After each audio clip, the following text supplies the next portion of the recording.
Did you ever think you would make it? I feel I'm so close I could take sweet victory. I know this life meant for me. Adam, what's your point? The future looks bright. My handshake is better than anything I ever saw. It's right here. You are a one-of-one? My son's right about I don't think I've ever said this before.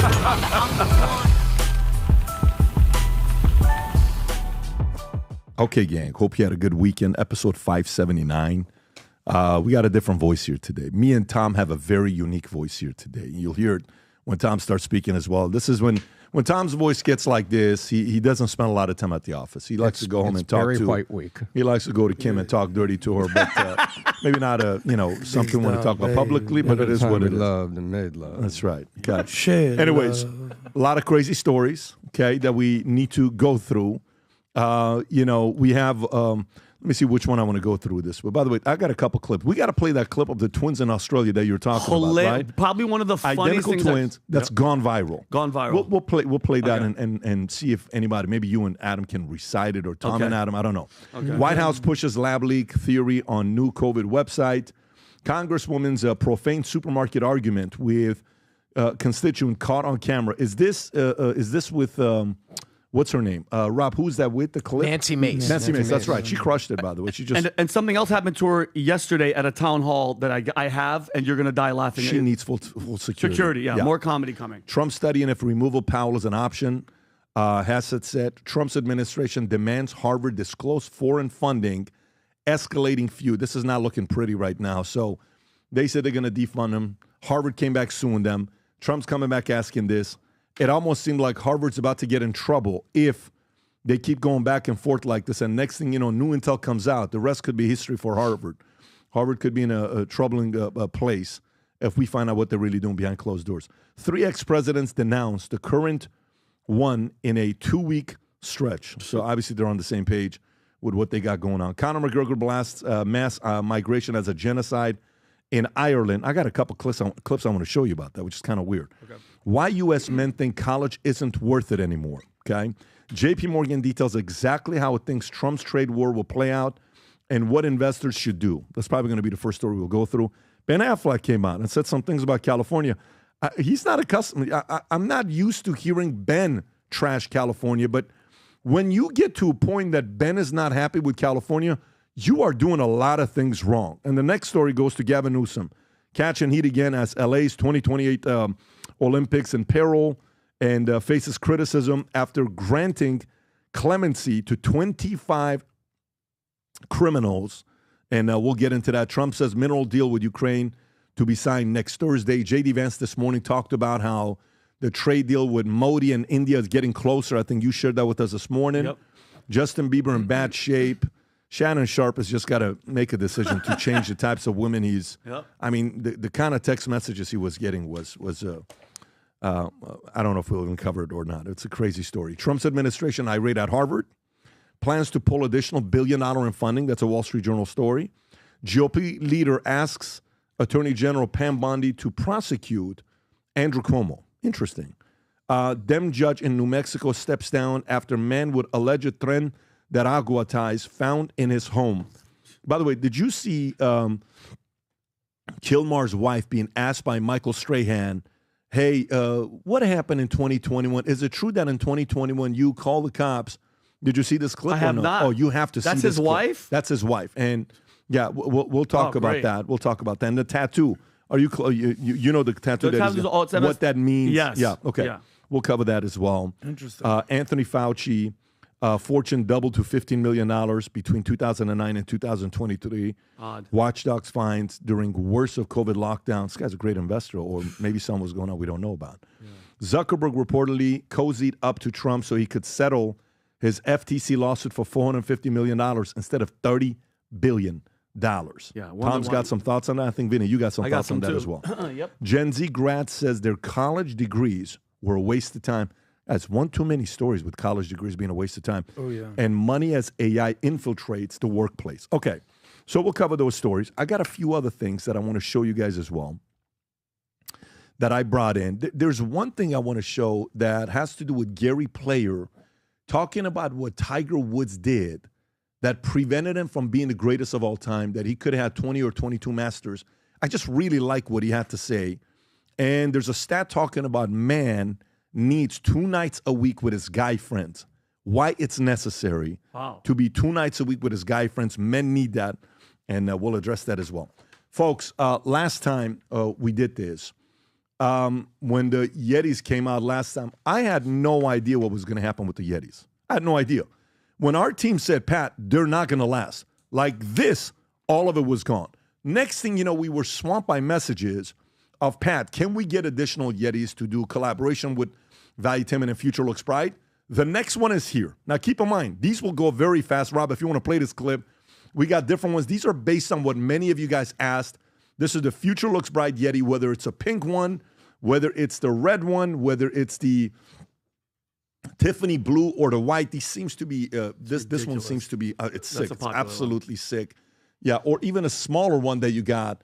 And on top of this, Rob, if you can also go to the website, there are, I think it's 10 coolers that we got. A couple people asked for only coolers. 10? I just got 10 of them. We're like, let's just see if there's a market I for it. guarantee you that they'll be gone before Well, we're they done with the asked, episode. I said, let's get 10 Those and are let's see how it does. sick. Look at that. Look how sick that is with Future Looks Bright right on top of it. So badass. So VTmerch.com, go place your order. Be the first to get it because these things will go very quickly. Again, it is limited supply and they're absolutely sick. When you go to work and you have this Valuetainment logo and the Future Looks Bright, it looks insane. Okay, again, go to VTmerch.com, place your order with the Yeti collaboration. All right, so let's get right into it. Tom, I'm going to go right into business economy because right now a lot of people are concerned with what's going on. Yesterday, the market had another, 2.5%, 3% correction, give or take, whatever the number was. Here, JP Morgan Chase details exactly how they think Trump's trade war will play out and what investors should do. Okay, so let's see what the story from Insider is saying in regards to Chase's predictions with Trump's tariffs. Okay.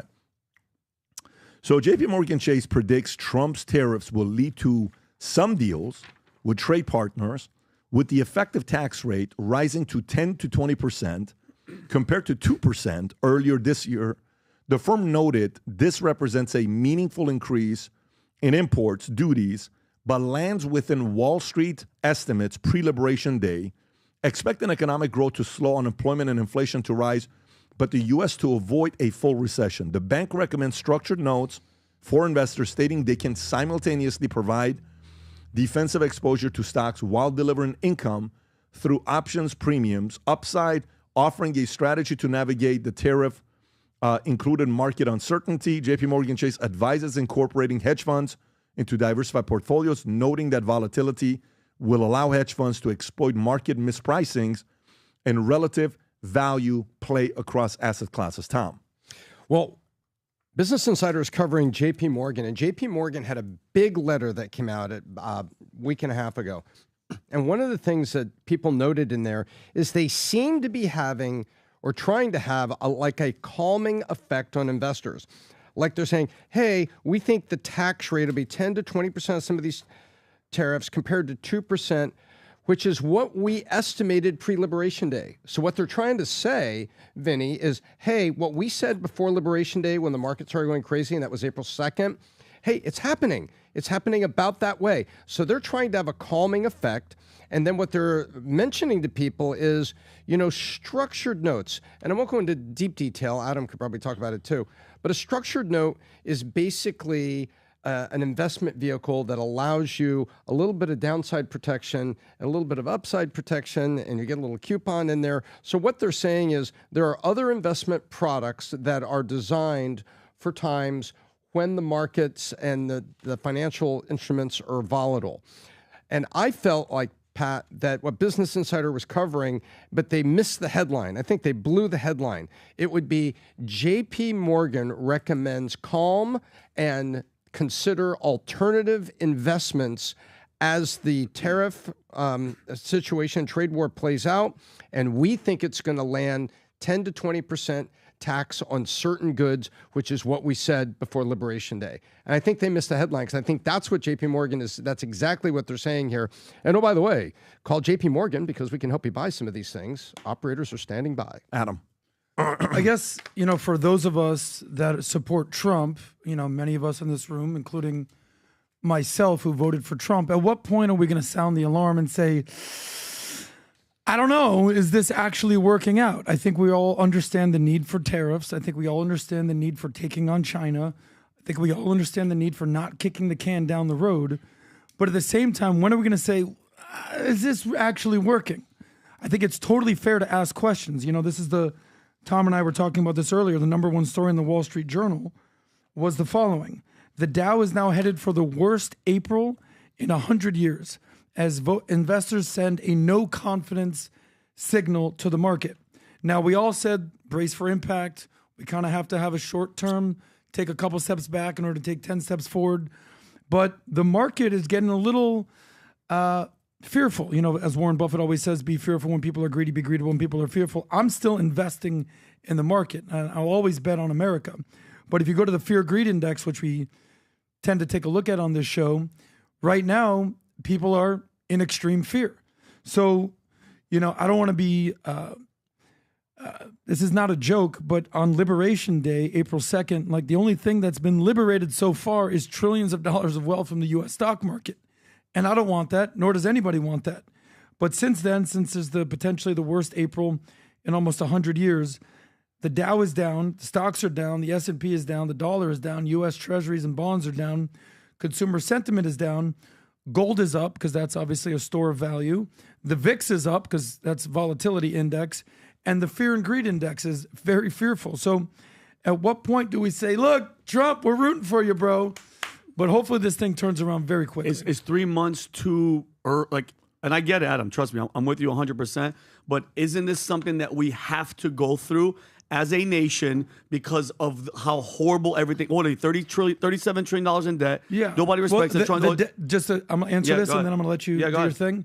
The debt is obviously one thing, but the tariffs are a totally other thing. I understand, what Doge is doing. But if Trump, who is very mindful of his legacy and how things are talked about in the news, even if he doesn't trust the mainstream media, this is the lowest S&P has ever been since inauguration for any president in 100 years. So this is not a good look for Trump. We're all rooting for this to turn around. Yeah. But my simple question is, at what point do we sound the alarm bells and say, I don't know? Let me tell you what I did yesterday. Sure. So for me, yesterday, I looked into a couple things. I went and looked into, and it's so funny you were saying that. You were kind of headed in that direction. Rob, can you go pull up the following? What are the longest any trade deals took? Go on ChatGPT and ask the question, what is the longest any trade deal took? Okay, if you pull it up, here's what you'll notice. I wanted to find out what's the longest. Okay, the longest trade deals ever. Doha Development Round, WTO, 23 years. Jeez. It's still going.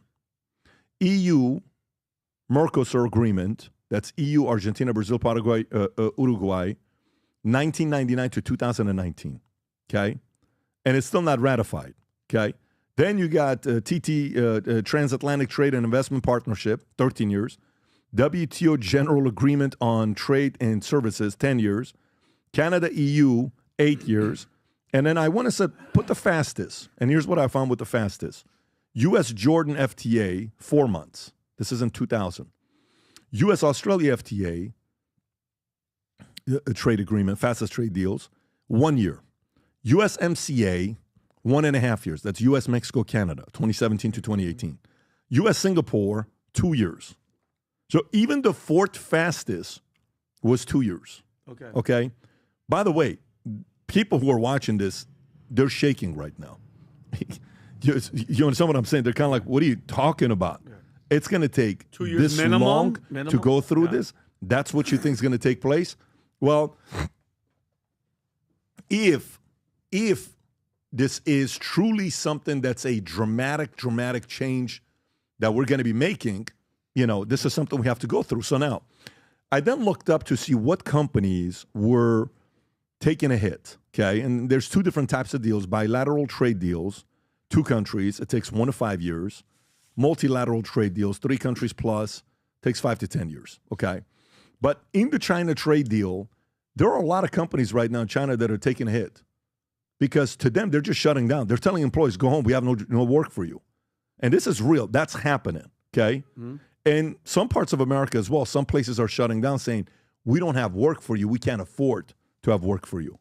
So the pain is there as we're going through it, right?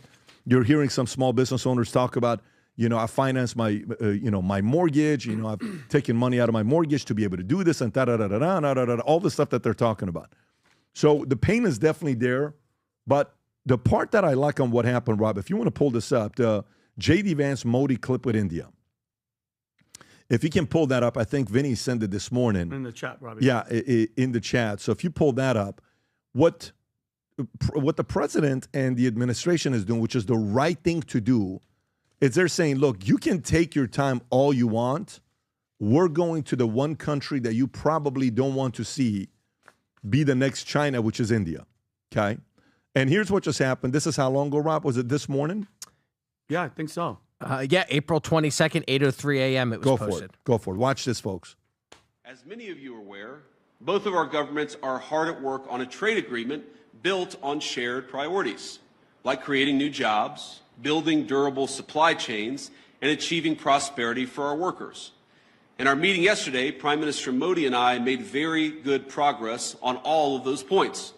And we are especially excited to formally announce that America and India have officially finalized the terms of reference for the trade negotiation. I think this is a vital step. Thank you.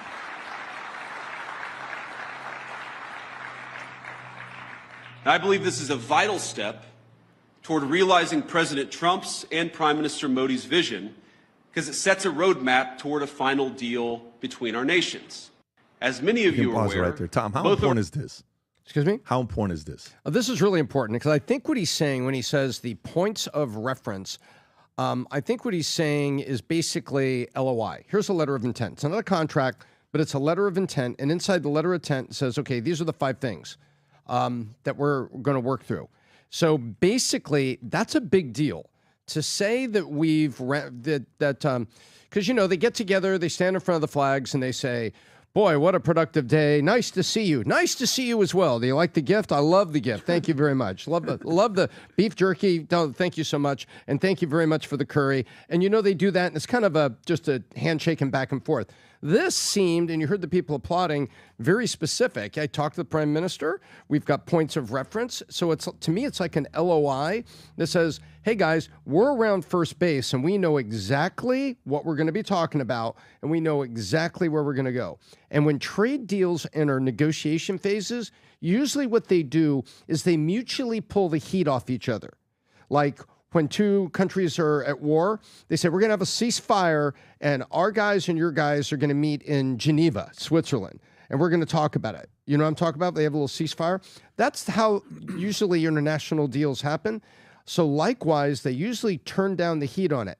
I think the market is probably going to like this today because the poor stock market is bouncing like a yo-yo on sentiment. Yeah, so I asked the question, how is this impacting? Rob, can you go to ChatGPT, type in, how are the tariffs impacting Chinese manufacturing? Just type that in. It's funny you're saying that, but I saw a tweet by Mario Nafal, I'm looking for it right now, on how we're talking about us, right? You're nailing it. China is not doing well right now. Factories are closing.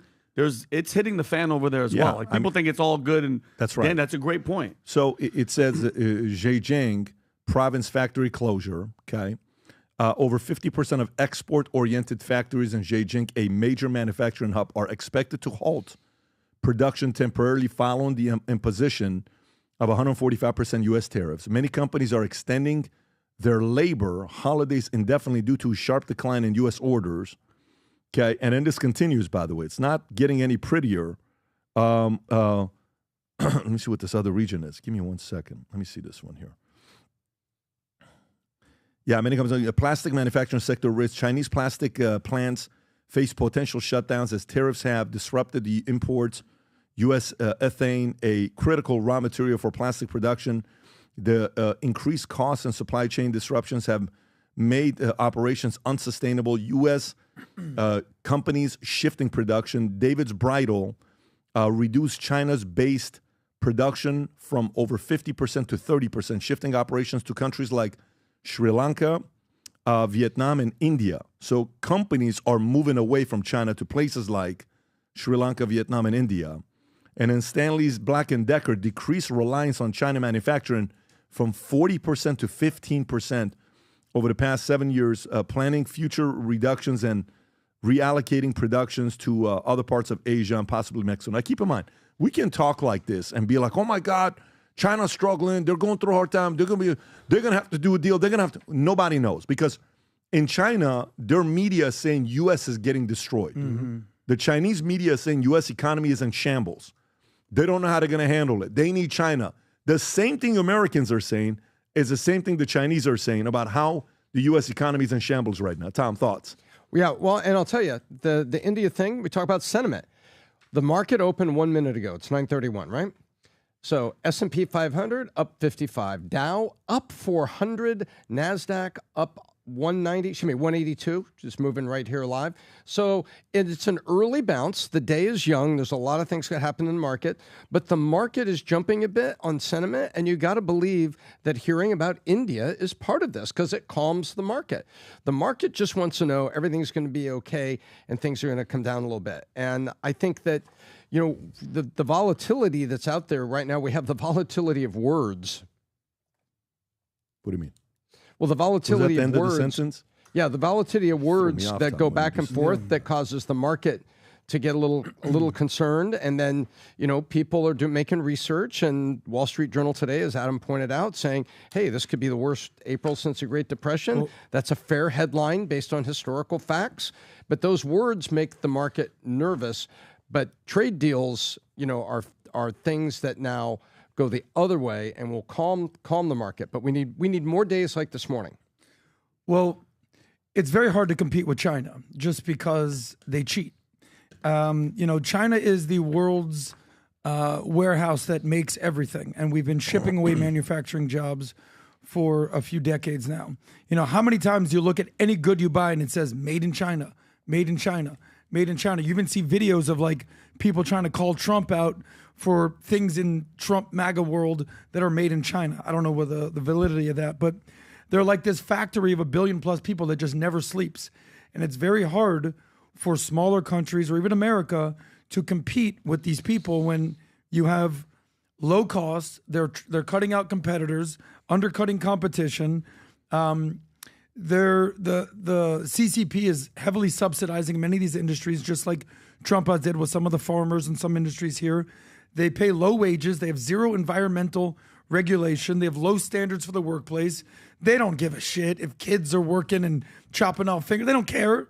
They don't care about their people. All they care about is keeping the CCP in power, which leads me to the final point.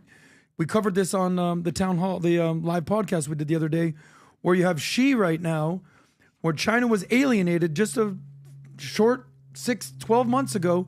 Now Xi's going on, what do they call it? Like this charm offensive, going around the world. Hello, good to see you. Yeah. Vinny said he wouldn't eat Chinese food for the next 6 to 12 months. And I'm not. Exactly. So the guy on whatever, there was like one of their foreign ministers or whatever it was talking trash, calling us peasants. I would whoop his ass. So China was alienated. Now they're sort of back in the fold. They're kind of playing with a little house money right now. The bottom line is it's going to be very hard to decouple from China. It's not like we're just going to cut off all our manufacturing. We have very cheap labor and cheap goods that came from China. I don't think these jobs are necessarily coming back to America. So Trump needs to navigate this relationship with caution. But Americans, and this is the real question, is are Americans willing to go through some pain to stop that shit? Because guess what, Adam, you nailed it. Kids labor, like slave labor camps for kids to have cheaper phones. If you're really about people and you're really about America and you care about the children, then we need to break off, and it's going to hurt.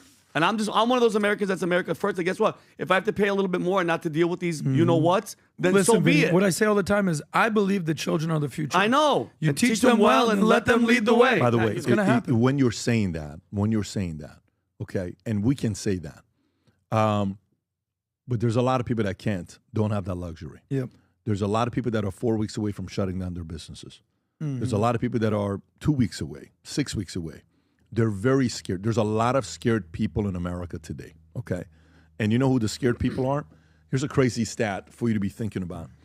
In 1940, 82% of all jobs in America were created by small business owners. Okay? And that's 1940s. Mm-hmm. About 20 years ago, it was 55%. Now it's 45%. So the number of jobs being created by small business owners is getting less and less. And the more the jobs are being created by who? But the big government companies. or the big companies? No, big companies. Okay, gotcha. So small business, companies with less than 100 employees. It used to be 82% that would employ the American people, right? But now we're relying on these behemoth companies. Of course. You need the small business owners to stick around. You need the small business owners to have a fighting chance. You need the small business owners that risk their savings, their 401k, they take some crazy risk to get a business going just because they have a small dream, or maybe some of them have a big dream. So we have to understand that it is very valid, the pain that they're going through. And if you're a business owner out there, I feel your pain that you're going through. When you're in it, it absolutely sucks. There's nothing like it when you're going through it. It's so scary. Anxiety at night, fighting with your wife and kids, fighting with your husband, trying to take your kids out private school, can't pay $1,500, you're back 3 months because you're trying to put the money into business. We're going through it. However, I'm still optimistic that they're going to accelerate this process and get the negotiation going. I'm still optimistic. And I think if we are able to get India to scare the crap out of China a little bit, that can go away from you, this is good, okay? They need a little bit of good news. Now, let's go to the next thing here, minerals. Tom, I'm going to come to you with this one here. Trump says minerals deal with Ukraine to be signed next Thursday. This is very, very important if they pull this off. Rob, is this it? Is this the clip? Go for it, buddy. Well, we have a minerals deal, which I guess is going to be signed on Thursday, Scott, next Thursday, soon. And I assume they're going to live up to the deal, so we'll see. But we have a deal on that. No, I have no comment on that. I have no idea. That's his statement, not mine. He doesn't seem too confident about it. No. Okay, let me read the rest, and Tom, I'm going to give it to you. So President Trump announced in the Oval Office that Prime Minister Giorgia Meloni that an 80-page mineral deal with Ukraine will be signed next Thursday, though Secretary Scott Bessent clarified it would likely occur on April 26th, with the U.S. reducing its repayment demands for Ukraine and its fight against Russia from $300 billion to $100 billion.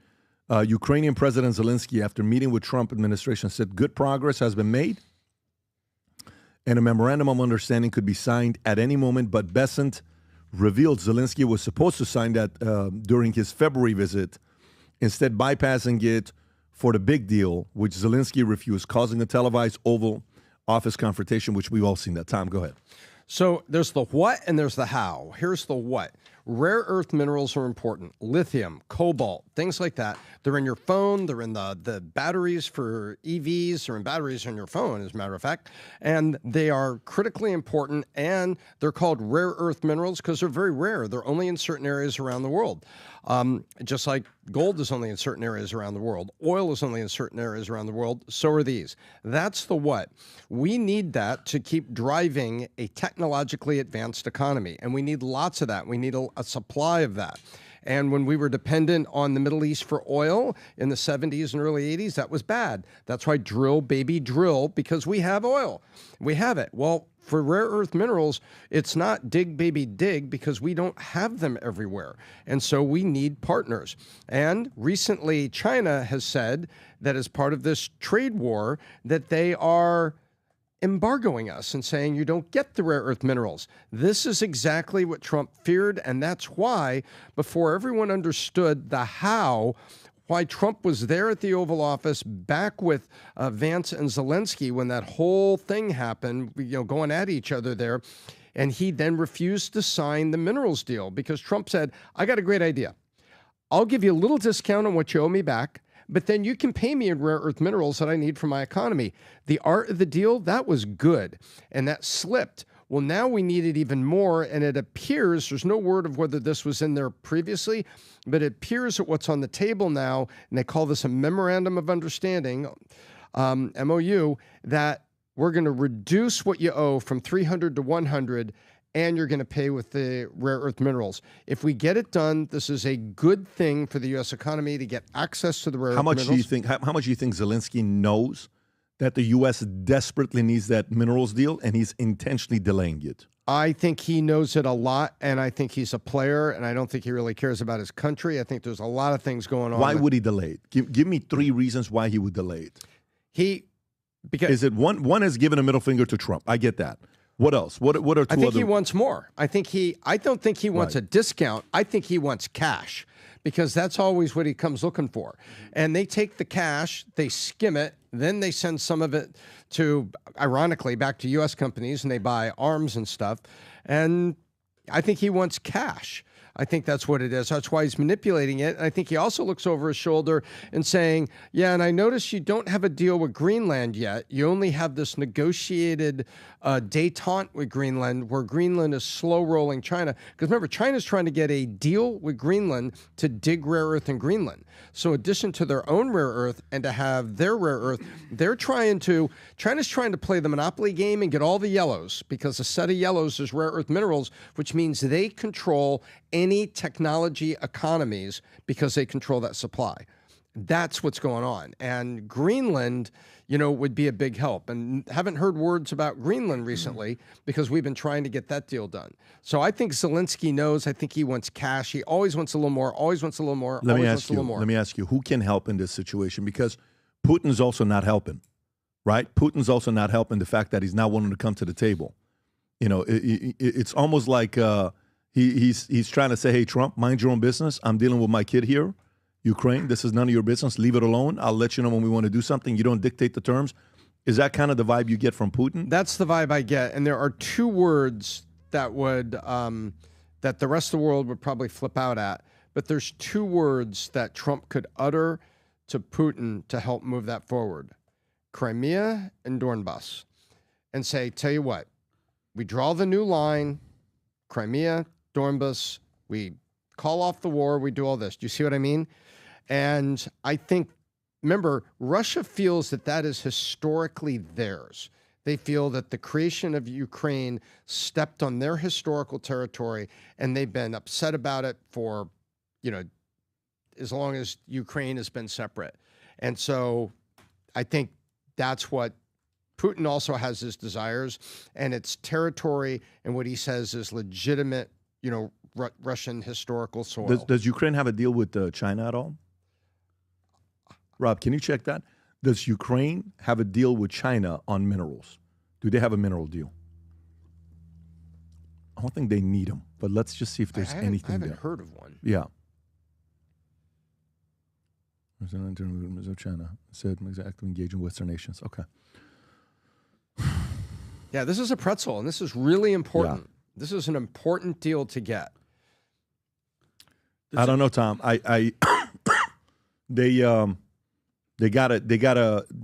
There's 20 different ways you can get good news for the economy. Okay. So, new jobs report. All right, cool. Low unemployment. All right, great. Inflation. Okay, it's going down. Okay, hey, the stock market's doing well. All right, cool. Hey, crypto's up. All right, cool. We lowered our national debt.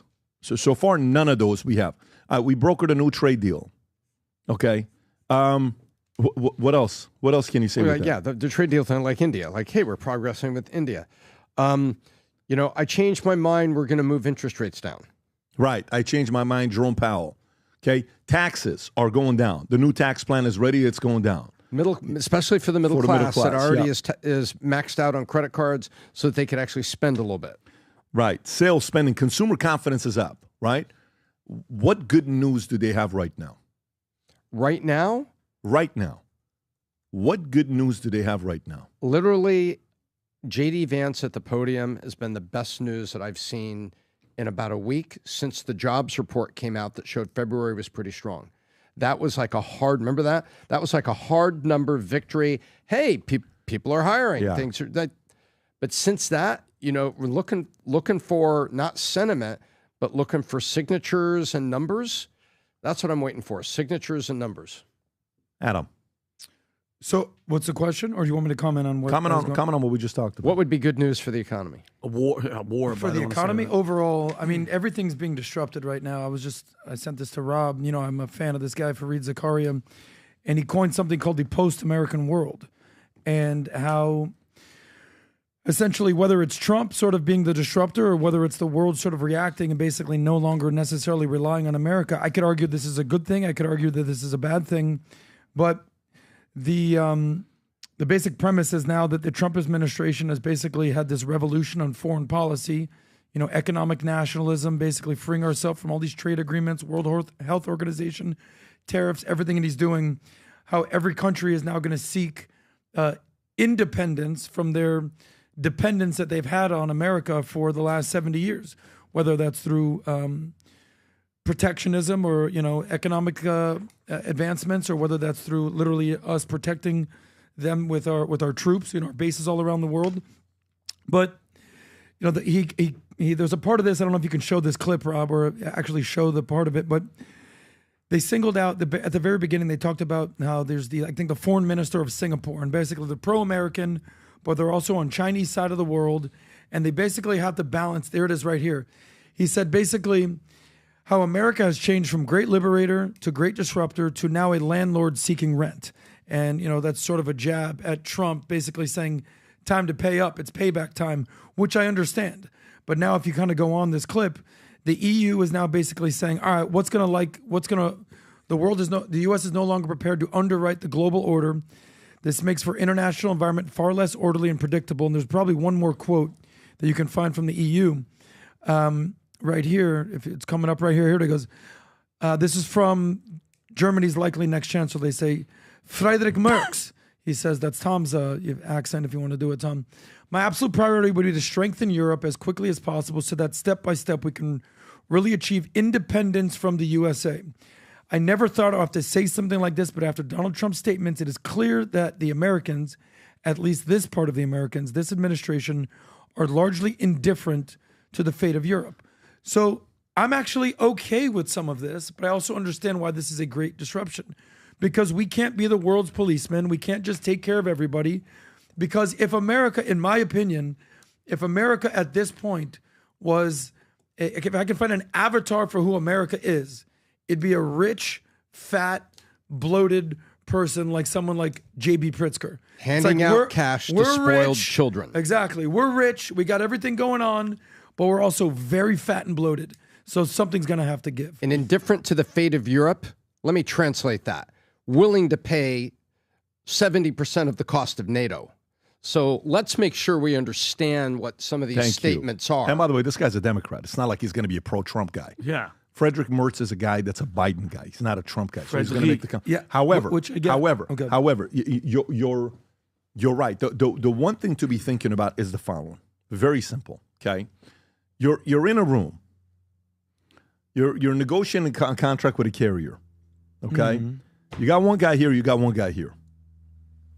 One of them has been a partner for you. The other one you don't trust at all whatsoever. I remember one time I brought a guy who was doing annuity for me. I won't say the company's name, but it had to do with annuity marketing. But are you saying annuity? Annuities, yeah. Annuities. I thought you said something else. I was getting a little turned on. What'd I say? I thought you said nudie. Oh, no, He said nudity. I was like, I'm like, hey. So check this out. So this guy comes in, and I told him, I said, look, we have one basic rule. When you talk to my agents, you're a wholesaler. You don't get to talk contract and commission and all that stuff. He said, we would never do that. That's a code in insurance. We'd never do that. At my event, he goes to one of my guys, gives a number, does a side deal with them. I went up to him. I told him, I said, you and I can never do business together for the rest of your life. Lied to my face. That was in 2010. You know who we were in 2010? Nothing. No, you know how much leverage I had in 2010? Very little. This much. You know what the guy said? Who the hell are you? Yeah. Do you get what I'm saying? Like, He called your bluff. He's like, don't tell me what to do. Who the hell are you, bro? You're small of the company. Now, 5 years later, it's a different story. Now, it's not who the hell are you. Now, it's like, no, man, whatever you guys need, we got to make you happy. So today, America is not who are you.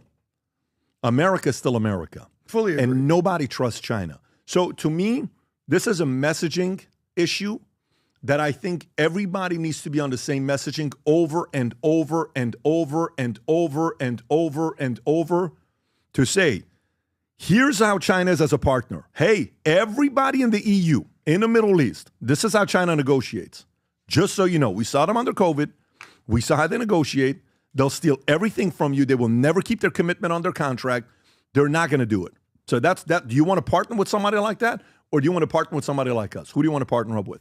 And that doesn't mean U.S. is a perfect, like, we don't have any stuff that we bully and we challenge and we expect and all that other stuff. But that kind of comes with the territory when you got a good business. Can I tell you, I so much agree with you, because what I've said so many times here is that Donald Trump is one of the most brilliant marketers we've ever had. But for some reason, when he's rolling out policies, he doesn't use his marketing skills as much as he should. Like, he should be basically explaining, guys, here's the plan. Here's what we're doing. You know, I've said this a million times. Drain the swamp, lock her up, build the wall. All of these great 3-word terms got him elected. So if you want to get a rate cut with Jerome Powell, cut that rate. If you want to deal with China, make China pay. It's so easy, but there's so much uncertainty in the marketplace. My one request for Trump is just be very clear on your messaging, and America will be with you. There's so much uncertainty, and you're adding to the chaos by not being clear. I think he could do better on the messaging. Yeah. We'll see. We'll see what's going to happen there. The reality of it is that we're still in the thick of things, and it doesn't look like a deal is around the corner yet, specifically with one country everybody's looking at, which is China. And all the markets love the India news today. That's They're right. Green. So let's go to the next one. Trump studying if removing Powell is an option. Tom, is there anything new with this here of him removing Powell? No, it's just statements. You know, I'll remove you, and everybody goes, "How? Trust me, I'll figure something But he out." can't do it. No, he can't do it, and I think that's a little bit bluster. You know, I'm supporting the guy I voted for, but you know what? Powell says I don't see the facts that would lead me to cut the rate. And I know you don't like that, but I don't see the facts. Inflation's out of control. People aren't being laid off. So I'm not going to cut the rate. Great. Okay, so that one, we'll see what happened there. Let me go to the next story here. White House pushes lab leak theory on new COVID website. Rob, if you want to get that clip ready. Vinny, I'm going to come to you with this one here. The new COVID.gov website, redirecting from covidtest.gov, promotes the lab leak theory, claiming COVID-19, this is Forbes magazine, the way they wrote it, claiming COVID-19 emerged from an accidental leak at the Wuhan National Biosafety Laboratory. It draws from the Republican-led House Select Subcommittee on the Coronavirus Pandemic Report. After action review of the COVID-19 pandemic, the lesson learned and a path forward, this contract with a March 2020 National Nature Medicine report, which states, we do not believe that any type of laboratory-based scenario is plausible, supporting the Wuhan market origin. And then there's a bunch of other guys. The update said critiques of Biden's administration pandemic response, stating vaccines undoubtedly saved millions of people's lives by diminishing likelihood, severe disease and death, but were exaggerated in effectiveness. It also claims masks, mandates, social distancing, and lockdowns cause more harm than good. Is this a clip, Rob? This is Anthony Fauci, the first time that he publicly denied that the COVID virus originated from the Wuhan lab and says it could have only come from nature. Go for it.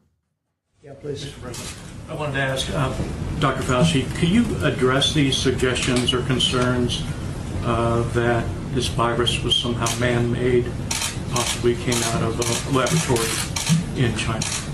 You studied this virus. What are the prospects of that? There was a study recently that we can make available to you where a group of highly qualified evolutionary virologists looked at the sequences there and the sequences in bats as they evolve, and the mutations that it took to get to the point where it is now is totally consistent with a jump of a species from an animal to a human. So that's just professional double talk. Oh my God! You know what I'm saying? Yeah. Authors right now, but we can make that even an 8th grader now listens to that, and the BS alarm goes off. You have to get. So, Vinny, what do you know about it? What's going on? And if you don't mind, Pat, because I'm going to kind of combine. This is nice Cuomo work by the and White House, by the way. Oh yeah, well, what you basically, and again, who are we just talking about? Who's our biggest threat, Tom? Adversary, whatever we want to call them, with trade? China, right? This is again China being able to do whatever the hell they want to do with zero accountability. So in my opinion, that when people say deep state and all these players inside to keep them shielded, that's what it is. And we already know about Joe Biden and his relationship with China and Hunter and all that stuff. But basically, it came from a lab. All right, I'm sick. I'm tired of this whole still lab leak theory. Okay, at what point are we just going to say, we know that it came from there, but the real question is going to be, did you guys do it on purpose? Were you guys pissed at Trump? Did you guys want to shut down the world against trade? Who did it? Because this freaking Fauci, it drives me crazy because he still has... Stick to facts. Stick to facts. What do we know? So here's where we go. I'm going to start with Cuomo too. Is that okay, Pat? Yeah, go for it. So Andrew Cuomo, by the way, the author... Chris Cuomo or Andrew Cuomo? Andrew Cuomo. Okay. Author of the book, American Crisis Leadership Lessons from the COVID-19 Pandemic. He's been referred to the DOJ for criminal charges, okay? He's being hit for obstructing a congressional investigation into COVID nursing home deaths in New York, okay?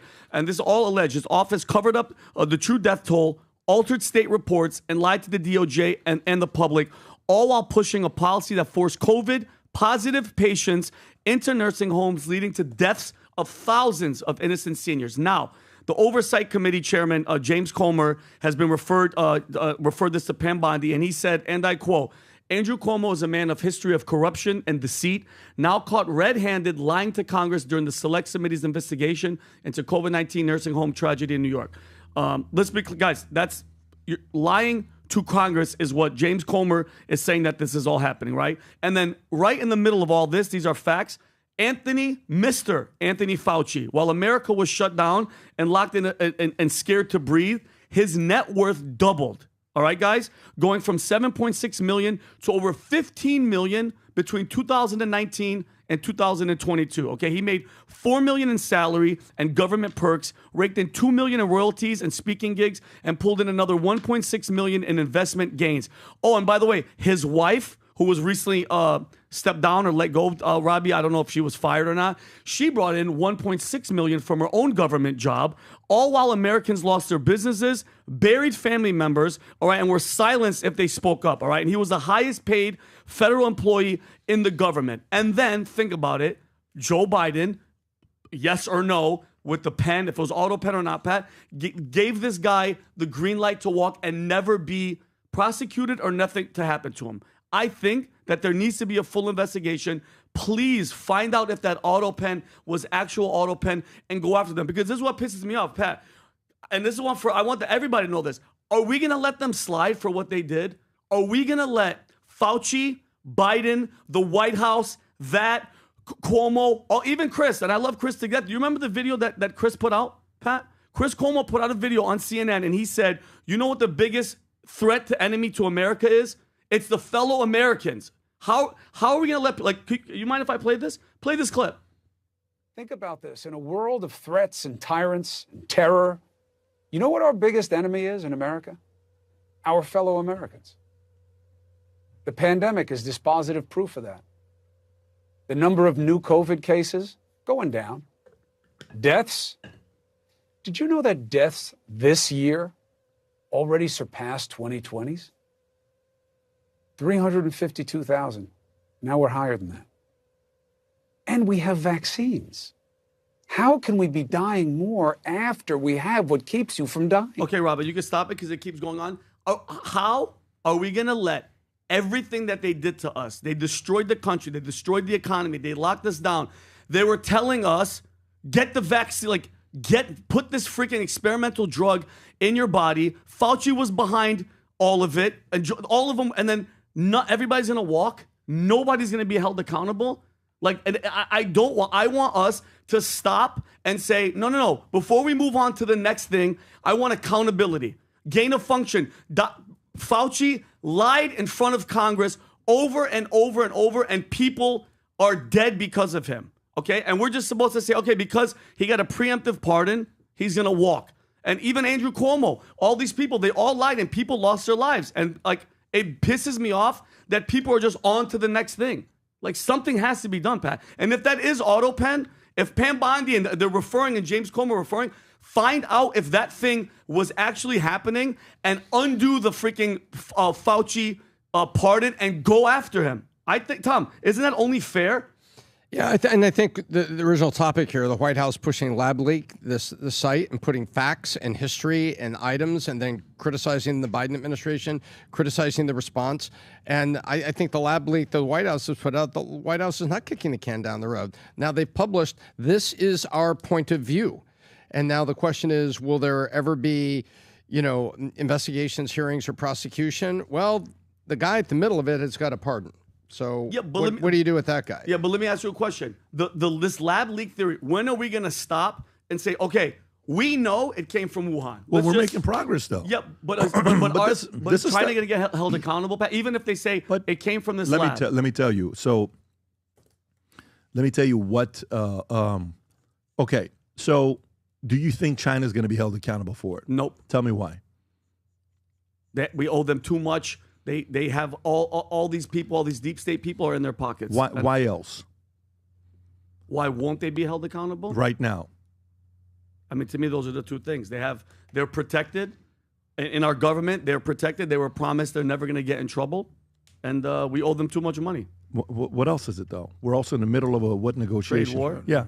So to me, the timing of it. Now, one angle to think about it is if you get 10 whistleblowers from the Wuhan lab, you bring them out, and you call China and you say, hey, just want to let you know, the world is about to lose trust in you. I got 10 whistleblowers. They're protected. They're here with me. I'm not going to give you the names. They're all about to go live next week. Stuff like this happens with politics, by the way. I'm not telling you anything that's like out of the ordinary, right? So I don't know. If there is a way to use, you can never let a crisis go to waste, right? Rahm Emanuel. If they can use this crisis as a negotiating point, to help the economy or help a next deal, but you really need some proof. You really need some guys on the inside. You really need some recon, sending some CIA folks to get in there and get some real intel. If you have that, that's big. Like, when Trump, tied with relationship Roy Cohn and some of these other guys, that's what their specialty was. The specialty was what? Blackmail. Bribery. Yep. Blackmail. Yep. Some of these guys. So I don't know. I think you can use this crisis as a way to further advance the agenda of negotiating with China. I just don't know if we have all the intel or not. I'm not on the inside. I'm just a business guy. Adam. I love what Vinny's saying because, you talk about this all the time, that how everyone has a hill they're willing to die on. I don't wake up every day thinking about what happened during COVID. If anything, I'm like, ugh, we're moving past that. But I appreciate that people like Vinny are like, no. What's going on here, buddy? Mr. Fauci, not Dr. Fauci. Yeah. Because I totally understand why people have such a lack of respect and appreciation for this guy. Now, he's a darling of the left. I still see it. Tell me if you see this. I still see people in masks zombie walking these streets. Yeah. What is happening? As if that mask is doing anything for you, Bill. So I totally appreciate that. I remember, speaking of the lab leak, I remember when it was just a crazy, kooky conspiracy theory. And then this thing happened. Can we play this? Can you rap or no? We can. Okay. We're commenting. All right. So Jon Stewart goes on. I remember this. Stephen Colbert, after Stephen Colbert did a mariachi samba dance for vaccines, with all the vaccines. To get your vaccine. And mind this you, whole thing. but before you play it, remember, guys. So what year is this when we play this? This is 2022, I'm assuming. What year is this? And remember, if you talked what year is about this, Rob? if you 2021. 2021. And remember this, if you what we're doing now, if we did this during COVID, they would shut down the channel. Think about that. They would shut down the channel. Absolutely right. Which it boggles my mind that they were suppressing it, and now they're getting away with murder. We used to have conversations about, should we talk about this? Should we not talk about this? I was like, yeah, you can't say the V word. Channel? Yeah. I mean, hopefully, guys, everything okay? We're having a discussion. Yeah. But I remember this dance from Stephen Colbert. Well, look how uncomfortable he is right now. Watch this. Go ahead, Stephen Colbert with Jon Stewart. We owe a great debt of gratitude to science. Science has in many ways helped ease the suffering of this pandemic, which was more than likely caused by science. Here we go. Look how uncomfortable. All right. Look how uncomfortable he is. Because he works for the machine. And that's kind of... Hold on one second. Yeah, look at your producer. No. Hold on.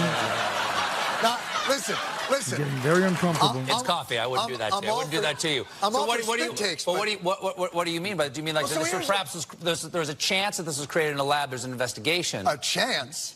Well, oh my if there was God! evidence, I'd love to hear it. I just There's don't a know. novel respiratory coronavirus overtaking Wuhan, China. What do we do? Oh, you know who we could ask?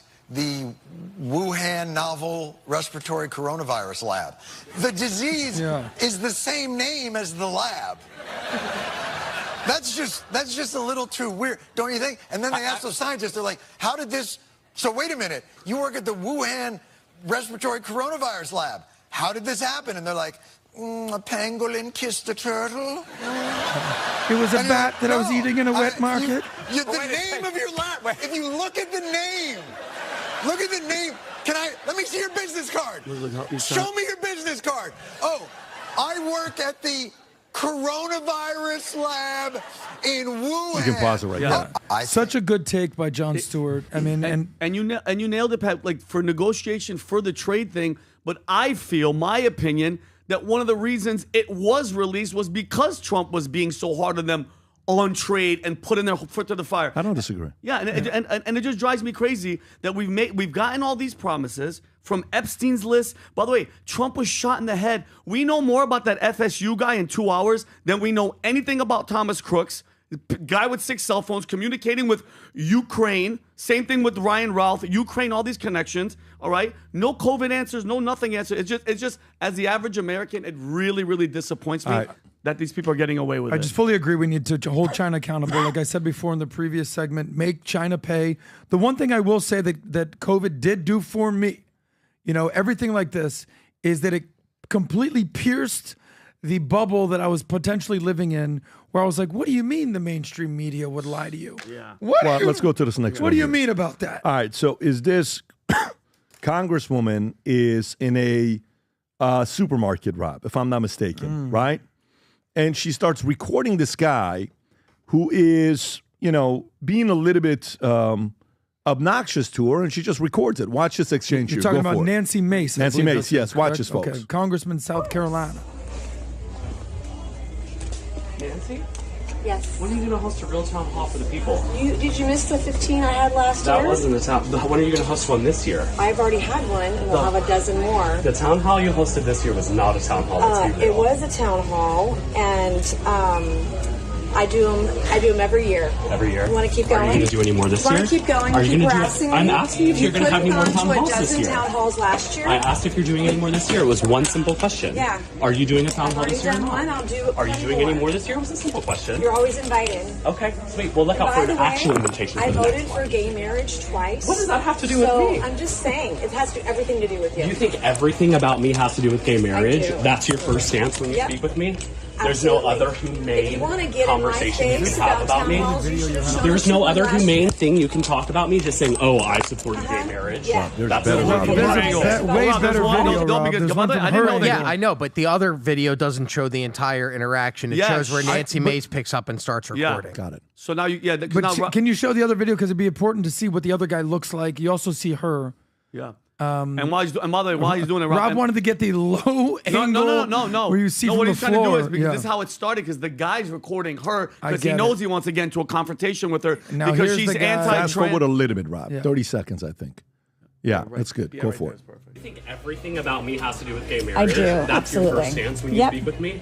Absolutely. There's no other humane If you want to get in my face about town halls, you should have shown up There's to no one other last humane year. thing you can talk about me just saying, oh, I support gay marriage. Yeah, That's the because only you're thing getting you in have my to face say. about a town hall. You All I could have just asked gone you one last year. simple question from right Would you over like here me? is if you have any plans to have more town halls this year? I have town That was halls one every year. question. I have over a dozen Okay. every year. Great. That was my entire question. You didn't have to go Yeah, into the spiel about you everything could else have. You could have come to any of them last year. Okay. And I'm I had asking you over a about this year, not dozen. 2024. But Where were you the year right? before that, or the year before that? It was a simple Oh, question. I because asked you know if what? have Because any you more people that you're on the going to left this are year or not. crazy. So I'm You're on the left. absolutely fucking crazy. I'm absolutely fucking You are, crazy. and get out of my face. You're insane. Goodbye. You're insane. Fuck you. You're gonna fuck me, and you're Yep. gonna be voted Bye. out so fast this year. I I'm can't not. wait for you to fucking I'm not. go into I the won by dirt. so much. You're a disgrace to this state. That's what you are. You're a disgrace. I asked you a simple question, and you just to go on this tirade and tell me "fuck you." Yeah, fuck you. Disgusting. Get out of my face. Fuck you. How about Get out of my that? face. You're a nasty Try it bitch. again. What's your You're a name? nasty bitch. What's your name? What's your name? His shorts are Yep, I getting sure fat. did. Absolutely. Get the fuck out of my face. Now. Fuck you. You couldn't take me on, baby. Stay the fuck away from me. Guys, let's. By the way, for the people do you that don't think know, about this, and Vinny? I'll tell you right now. Yeah. And Rob, can you play the one that because I want Pat's reaction. It's one of the fun. It's the second funniest thing that we're going to show. The one where it's the transgender. She's doing this. I think it was later that day or yesterday with Rob. Nancy Mace. Nancy Mace is doing a speaking engagement, and a transgender is saying something about her saying the word tranny. Now, Pat, listen. I thought this was a female at the beginning. It's a guy dressed as a girl, and listen to the voice deepen. It's not only scary, it's hilarious. And let's just really, really fast. Nancy Mace is the congresswoman who doesn't want men to go into women's bathrooms, especially in Congress. And now that whole LGBTQ, LP, whatever, elemental P community is going after her, Pat. This is I believe yesterday. And listen to the voice change, Rob. If you could put it up so Pat can hear it. Does your husband call you babe? I'm not married. Okay, so even better. And I don't care. Okay, so I would like for you to apologize. That's a girl. Yeah. It is No, it's not. Why? derogatory. Apologize for saying Is tranny. tranny derogatory to you? Well, yeah. Well, yeah. Of course the fucking is.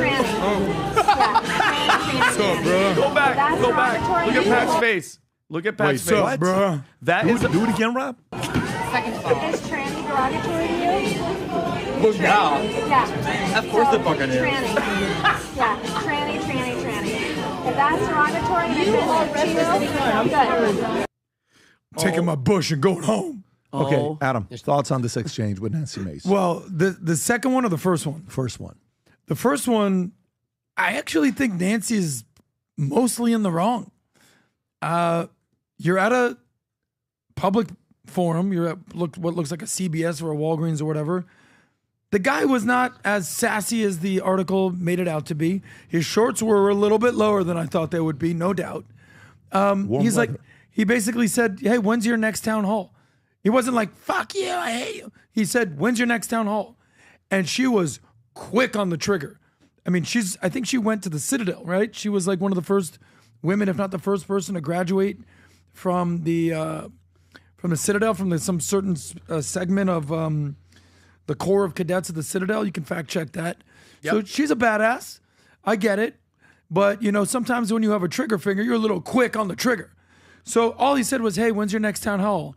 And it devolved into, no, you. What? Benny. I think it's a little aggressive on her part. Not a good look for her. Yeah, go ahead, Tom, and I'll let you know what I got to say. So, do you know how many times, you can't go to the store as a House representative or a senator, anybody. You can't go out. You can't go to dinner. You can't go places. We see it. People just get in your face. And so, does she have a quick trigger? Maybe. This guy was playing this little game of kind of, you didn't answer the question. She said, I did 12 town halls last year. I'm doing town halls this year. Why don't you go to last year or this year? So I agree that she was a little maybe quick on the trigger. But how many times do you think folks are getting in her face? And so they end up with a naturally quick trigger. Look at the way athletes evolve as they get fame. There are those that know how to deal with it, and they have a handler get you in and out of restaurants, and they have those that sometimes they get a little chippy with people because you dropped the ball, you did all this, and in this case, is she a little quick? Yeah, maybe a little quick, but you know what? I'm for because you know what? She is a female, a rape victim female is pro-woman, obviously. She's been sticking up for women. She's sticking up for women not to have men be in the bathroom with women in Congress. And did you see the backlash? Or schools, specifically. And schools. Did you see the backlash of death threats and things from the LGBTQ, trans, whatever community threatening her life to kill her all over the internet? And that's when you're just fed up with it, Adam. When that whole, and mind you, they're all lumped in. Since you guys all want to be in this community under the same umbrella, the rainbow umbrella, I'm sorry, she's fed up with it. It's like, bro, this is one issue that she's staying on. And guess what? She should. No man should be in any bathroom with, if I walked into a bathroom and a guy dressed as a woman is in the bathroom and his daughters or my sister or my niece is in there, it's going to be a problem. Period. End of story. And this guy, this transgender who changed his voice into this, picked up a plant. The second clip. The second clip. Hey, picked up a plant. He was ready to throw it at her. That's the dude. They're the violent ones. It's them. There's no. I agree. There's no They're the trans intolerant fear. left. I totally agree with that. Nobody's scared of transgenders, bro. Just do your thing. Our thing is stay out of the bathrooms and leave the kids alone. It's that simple. And if you're gonna step to her in public, she can say whatever the hell she wants. Leave her alone.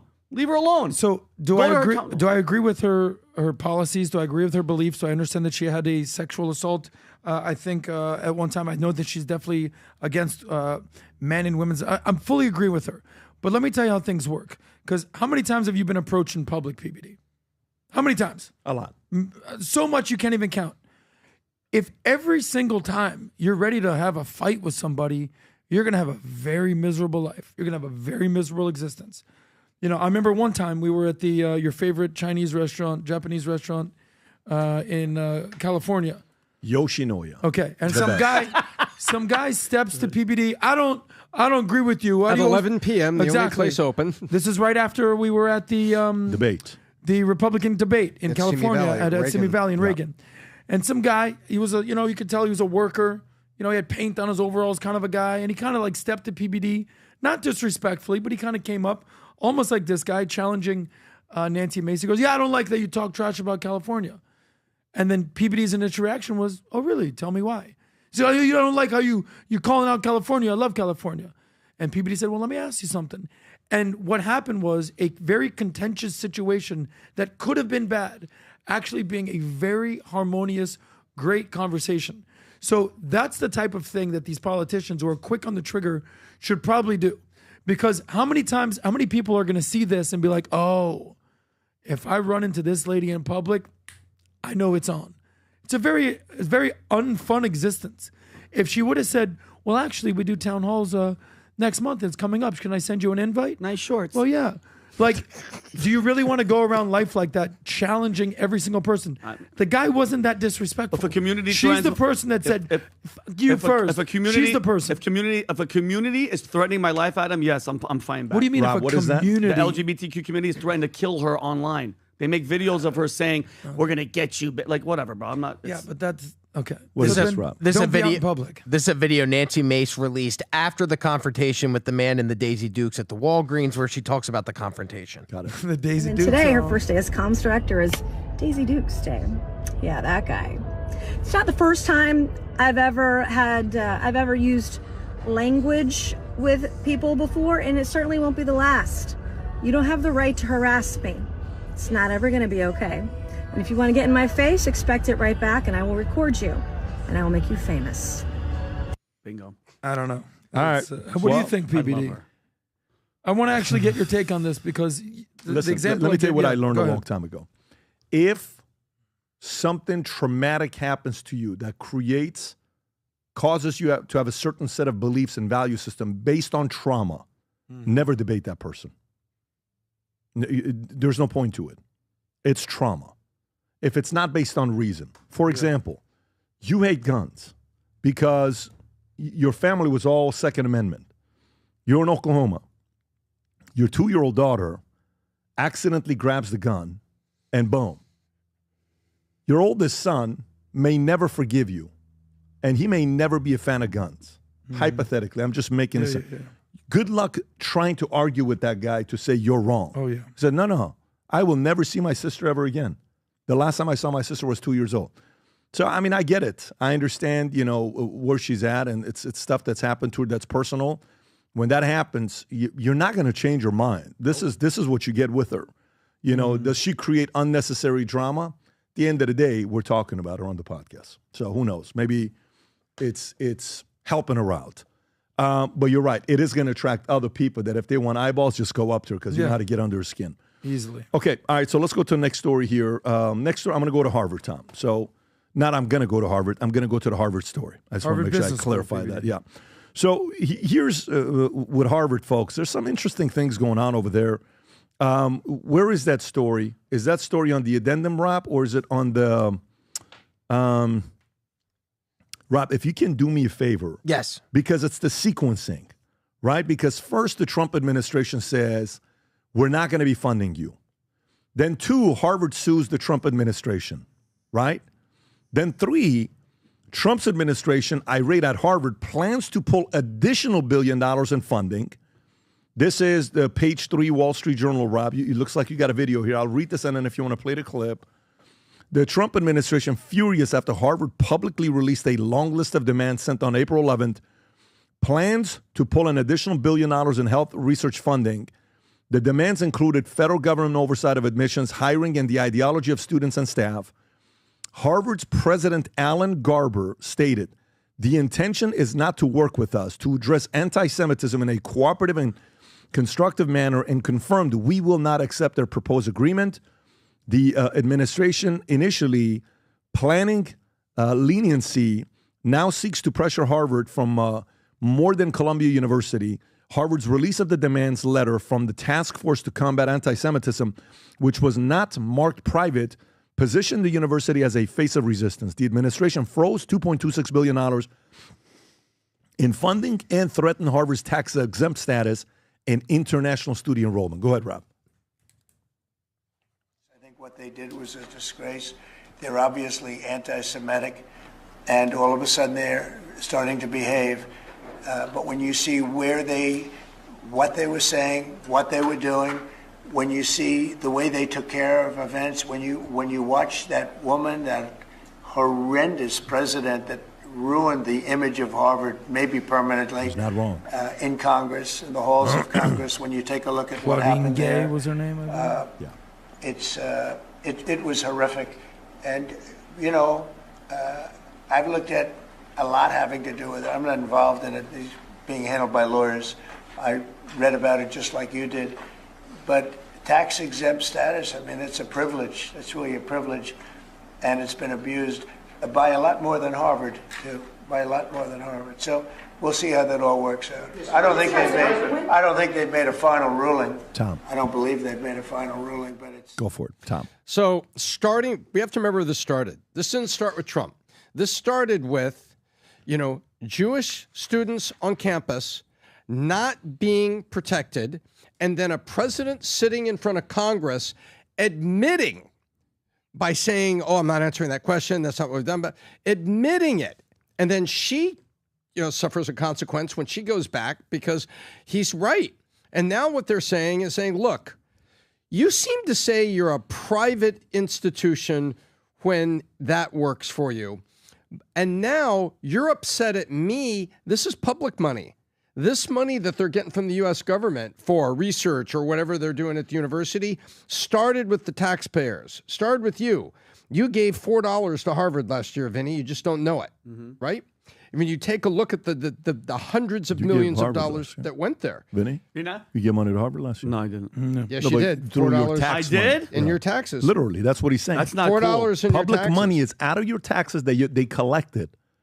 $2.26 billion of it went to Harvard last year. So you're probably $4 of it or $20 I'm not happy. of it. I'm not happy with Go ahead, Tom. There you go. And so Harvard likes to say, "Oh, we're private. Leave us alone. We're private." And then the government is saying, "Okay, well then you go live your private life. I'll just turn off this valve, and I'm not going to send you this money." And they're like, "Wait a minute, right?" It reminds me, of you can't live in two worlds, and Harvard's trying to live in two worlds right now, and they are getting called out. But what they're getting called out is the onion's getting peeled back. You had the Yale case where Yale got sued by Asian students saying we're being discriminated against, and when you line up the applications and our credentials and our test scores, numbers, why aren't we getting admitted? Well, because we're doing some other things. Yeah, you were. And then Yale ended up in front of the Justice Department under Biden. Yeah. Harvard's heading for the same place. And Harvard is absolutely in the wrong here. And now you've got, I love Linda McMahon. Okay, well, then there's no problem telling us all about your sources of foreign funding and where you're getting it. But you're private. They do not want that. They don't want to talk about that. And then he's saying, I have filed Section 117 reports for decades. Okay, we're not asking if you filed Section 117 reports for decades. We're asking if you can identify all the sources on all Section 117 reports, or maybe did you not file all of the reports you're supposed to? This is not good for Harvard because when discovery comes, by the way, this is Scott Jennings, the CEO of CNN, having a conversation with Jamil. Is that Jamil Hill? I want to say correctly. Watch this exchange about Harvard and look what her logic is. Go ahead, Rob. Auditioning for So you admit that you want universities to exclude everyone with a No, radical because right. there's no proof that they're actually being excluded. There's Because if not? that, no, there isn't. 96% of contributions from Harvard faculty went to Democrats. What else you got? Okay, so you talking about contribution. I'm talking about who's talking about actually- what people's who's political on campus, viewpoints are. who is teaching Stop people. it. How So you if they contribute decide- is what you teach there. Believe me. I Okay, know. so clearly you there. used to teach there, right? Yeah, I was. Okay. I was treated like an exotic zoo animal. Trust me. Oh, I'm sure. The faculty, I'm sure. faculty is not conservative. Believe me. Oh, okay. So at Harvard, I just imagine all of these conservative politicians that go there. They go there because they don't feel welcome. They just go there to go there. If you're trying to come on here tonight and argue that Harvard is a hotbed of conservatism, I'm not. Lord I'm have just mercy. saying that they're not. So are we going to do the same thing at Baylor? Are we going to do the same thing at Liberty? Are we going to invite more liberal thought to those universities? I think if public universities or any university taking public funds is violating the civil rights of Jewish students or actively screening out conservatives and conservative viewpoints, we need to have a conversation. Boom. By the way, so let me tell you what happened with me. I got accepted into this program with Harvard called OPM, Owner President Management Program. And I went in 2015. And I'm excited. So we get an RV and we, get the RV out there. It's me, Mario, and Paul. Okay. And while I'm there, the experience was a great experience because the attendees that are there. But guess what day it falls on? What? It falls on the day because you'd be in jail. Debate. What? This is what a good 2016 timing. Trump versus Hillary. That's you're saying. right. Almost 10 years ago. I am in the Chow Hall. Chow Hall is what it's called because a man named Chow gave $100. Not military Chow Hall. Not Chow Hall like military. Yeah, The yeah. man said, go to Harvard, type in Harvard Chow Hall. Chow Hall. Like Mr. Chow, the CHAO. restaurant? Yeah. Brother Chow. But it's CHAO. Chow Hall. Chow. Oh, Rob. Chow Hall. Chow Hall. Oh, Rob is not going to get it.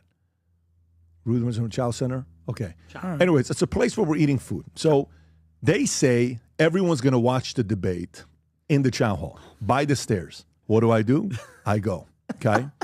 And keep in mind, this isn't at a time where we're doing PBD podcasts. This is 2016. We're not doing PBD podcasts. We're not doing any of that stuff. And I'm there and I sit and watch everybody. I don't make a single noise. Vinny, do you know how many people out of the 300 people in the room rooted for Trump once? Do you know how many people? Zero. You know what's the next thing I did? I went straight to the administrator. I said, can I ask you a question?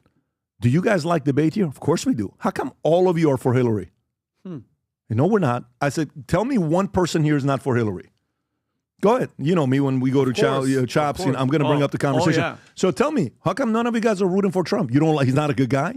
Is that what it is? So all of you guys know what's right for the rest of us. Is that what it is? Yeah. I said, I can't come back to Harvard again. Why? Because you guys don't believe in debate. This is not a place where you guys believe in debate. This is a place where you guys want to brainwash everybody to think the way you think. This is not a place where you welcome debate. You all look down at people like me. You all look down at people like us who have a different opinion on what could happen, right? And Harvard's going through it right now. I'm telling you, if Discovery opens up, it is going to be horrible for Harvard. Adam.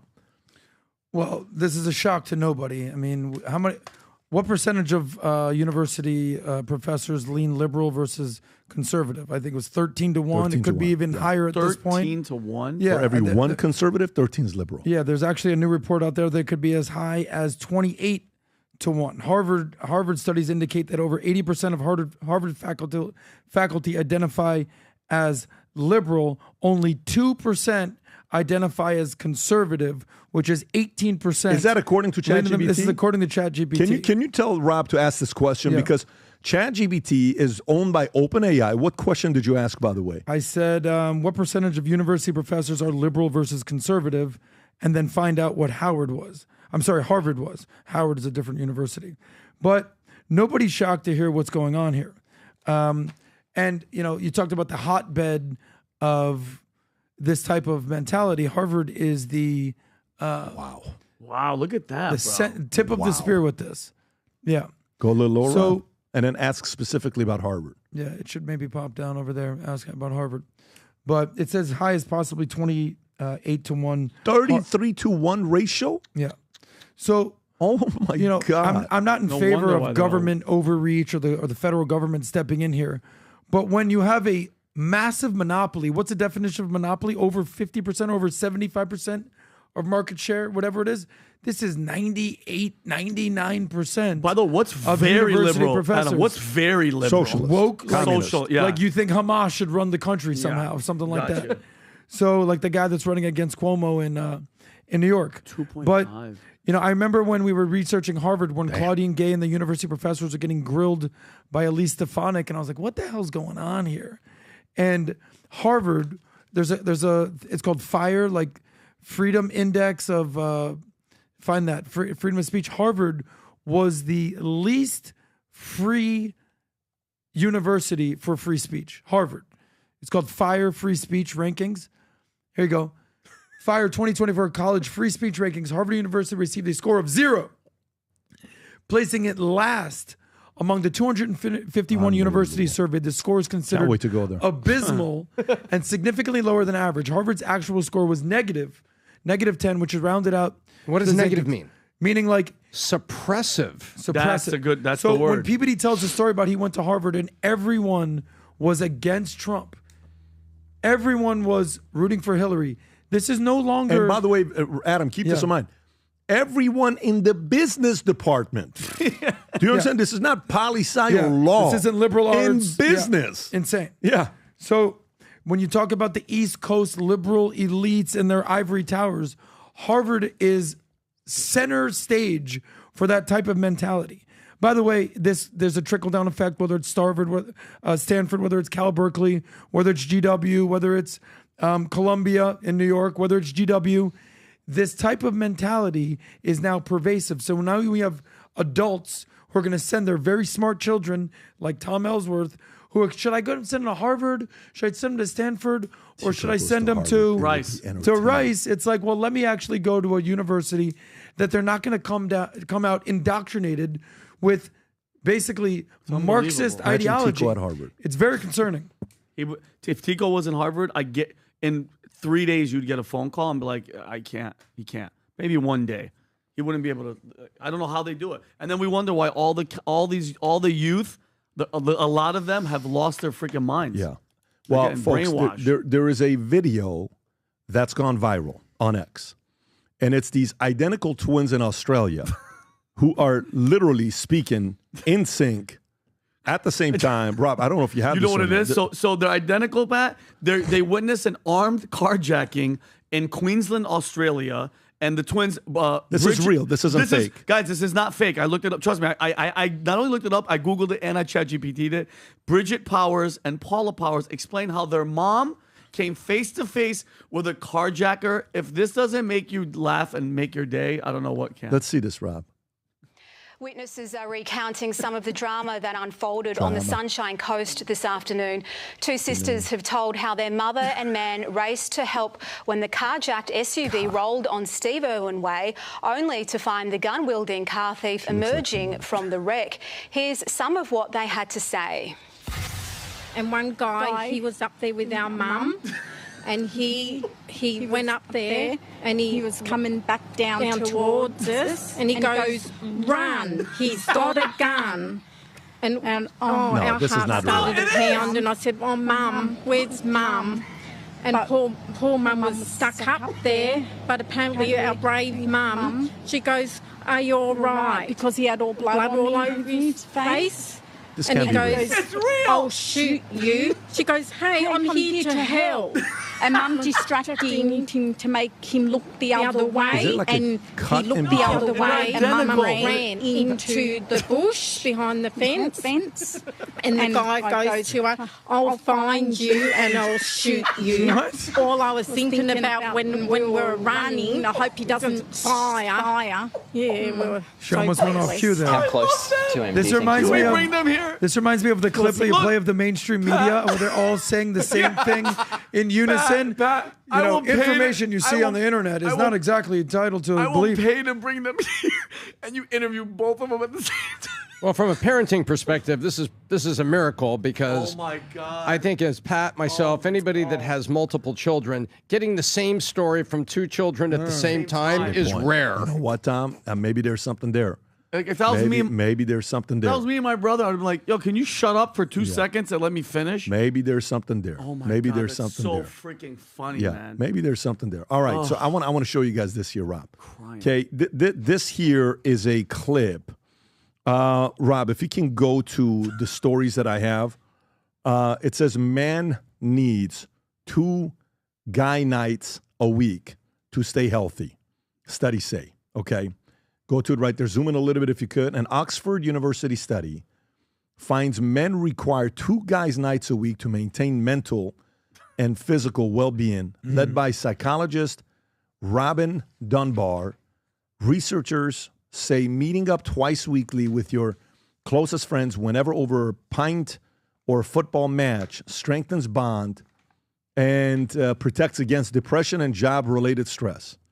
The team linked regular male gatherings to lower anxiety levels, quicker recovery levels from illness, and even increased generosity among participants, yet roughly 40% of men currently manage only 1 weekly meetup, falling short of the twice weekly threshold for maximum benefits. Do you know why you know why I bought bunk beds for my house? What is so that? Tom comes over twice a week. Is that what you guys are doing Tom now? stays over. Well, He that's gets good. the top because I respect him.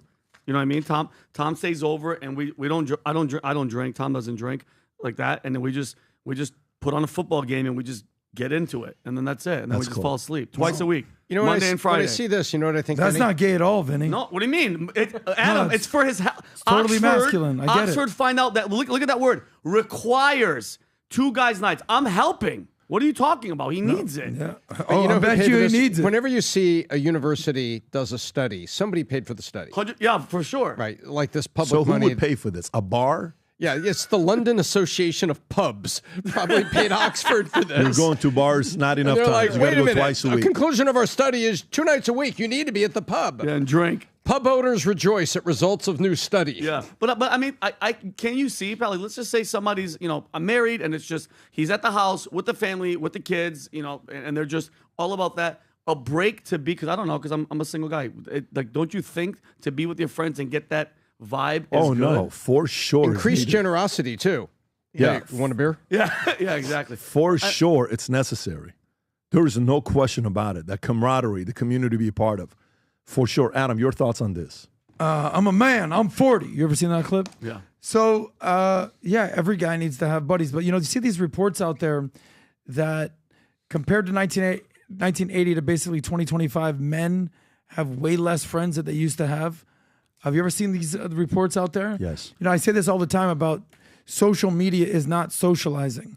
So many people are like, COVID killed everybody, like Literally like that. yeah. But they York. forced us all to stay as a recluse in our homes, stay on social media and keep our faces in screens rather than interacting with others.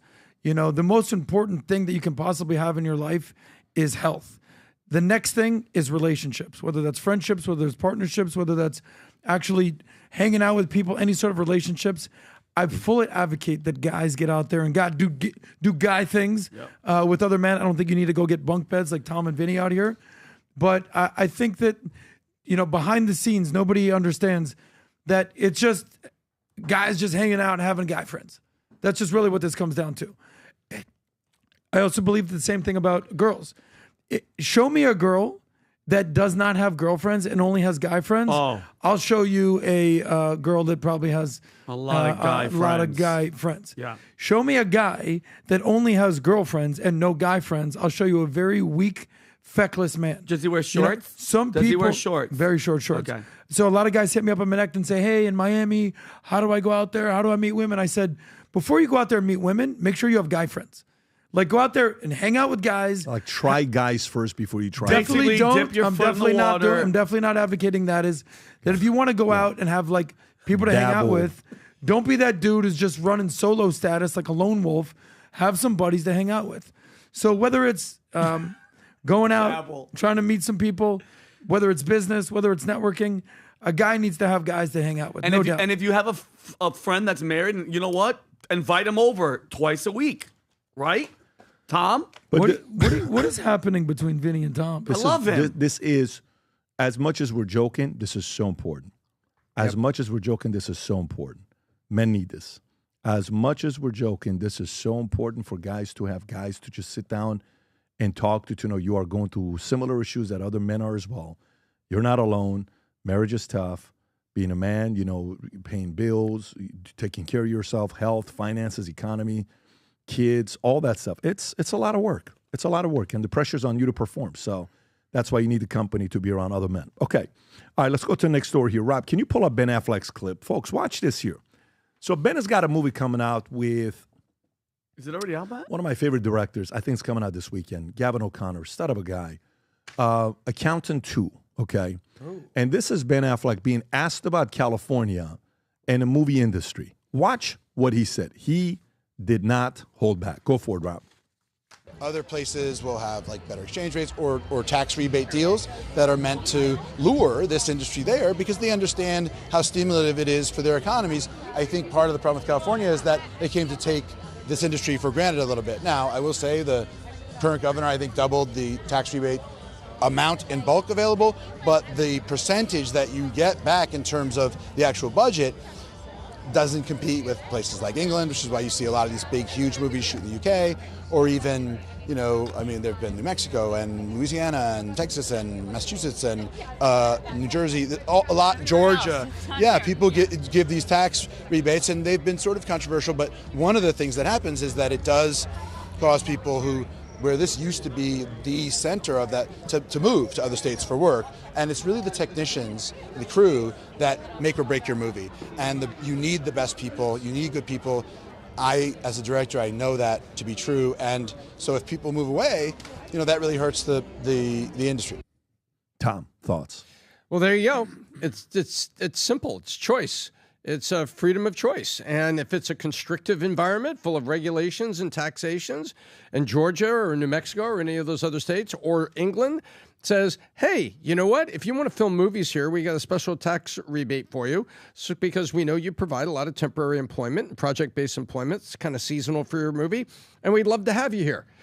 Have at it. And we got a lot of wonderful scenery here in London to go film, wherever you want to be. And then there you have it. And so, Rob, what is that clip you just pulled up? Vinny just sent me this. This is Rob. This is Rob Lowe and the actor from you know him from Parks and Rec. Brothers. Yes, yeah. Parks and Rec. He goes in on Hollywood and how it's cheaper to bring 100 Americans to Ireland than go right across the Fox lot and go there. I think this is like a month ago. This is actually a really good clip. Go ahead, Rob. Floor there. It's cheaper to bring 100 American people to Ireland than to walk across the lot at Fox, past the sound stages and do it there. Crazy. Do you think if we shot Parks right now, we would be in Budapest? 100% we would be. We'd be in Budapest. We would be. It's so weird. There's nothing shoots in Los Angeles. Nothing. I had my next show already done, scripts, deals closed. Yeah. And they said, we're shooting this in New York. And I said, I'm not moving to New York to do this. And then it went away. The show's done. I'm not doing it. Wow. It's finished. Not doing it. Not shooting. Just because he doesn't want to go to New York. Because he doesn't want to move the whole. Yeah. Is that it, Rob? Is that it? Well, if Trump hears about this, he's not going to be a fan of this because he's trying to keep jobs in America, okay? Well, he's going to put tariffs on every other country out there. The States. They're trying to export these actors to other countries. Exactly. This is an industry saying exactly what individuals have been saying, like what I said and what Pat said when we left California and went to Texas. And then we went from Texas to here. We weren't upset with Texas. There's just tremendous opportunity down here, and we had some businesses that were getting built. So that's it. Yeah. Yeah, I mean, the Hollywood monopoly on the acting and film industry has completely bursted. What did it say over here? That 58% decline, Film LA reported, an annual production from 2021 to 2024. So they no longer have a stranglehold on this. Oh, it's over. When you add up Netflix, Amazon, Hulu, Paramount, this, that, the other, social media, Instagram, not to mention YouTube, Spotify, everything there. You have so many options how to make movies these days and how to get your distribution out there. And then you add on a little bit of Hollywood literal fairy dust, go woke, go broke. You're going to look into other options. There's other competition. You get tax rebates that Ben Affleck was talking about. You have states like Georgia. You have states like Louisiana, New Mexico, I believe, that are going to incentivize you to basically shoot elsewhere. So you no longer need to be in Hollywood. And either they're going to adapt or they're going to die. And what Darwinism. and you nailed that. Everybody, even Dennis Quaid said it. He's bragging about Texas becoming the new Hollywood. And it's like, bro, California used to be the dream. Texas. And Georgia, like you said, Georgia, taxes are spaghetti western. Taxes are lower, the regulations are looser, and they're actually welcome. But bro, you know who I blame California? The governor, Tom. California used to be the beating heart of the. It's Hollywood, California. Okay, now it's just crime, no water, no leadership, no nothing. Hollyweird. He taxed the industry to death, and then he let crime and homelessness run wild. He pushed everybody out. And even, you mean to tell me taking 100 people, and that's a big production, and you guys can't shoot here? You have to fly the whole crew to Ireland, bro, instead of going to Fox? That is not good, man. It's That's why Conor McGregor is very upset. He's calling it an invasion. Texas is the new Hollywood because California became Detroit with a coastline. That's what happened. Whoa. That's what happened, Tom. There's a t-shirt. And by the way, did you guys see Jeremy Gray was at the White House? I saw Vince Vaughn. Yeah, see that? Jeremy Gray, Vince Vaughn from Wedding Crashers. Oh, Jeremy Gray. He's a maple syrup conglomerate. Dude, I thought this White was a House joke. Crashers. That's hilarious. Yeah, he went to the White House. Look at him. Look how happy he is. One of the best, one of my favorite actors of all time. Period. Is this guy. Period. He's just so likable. Yep. He is so likable.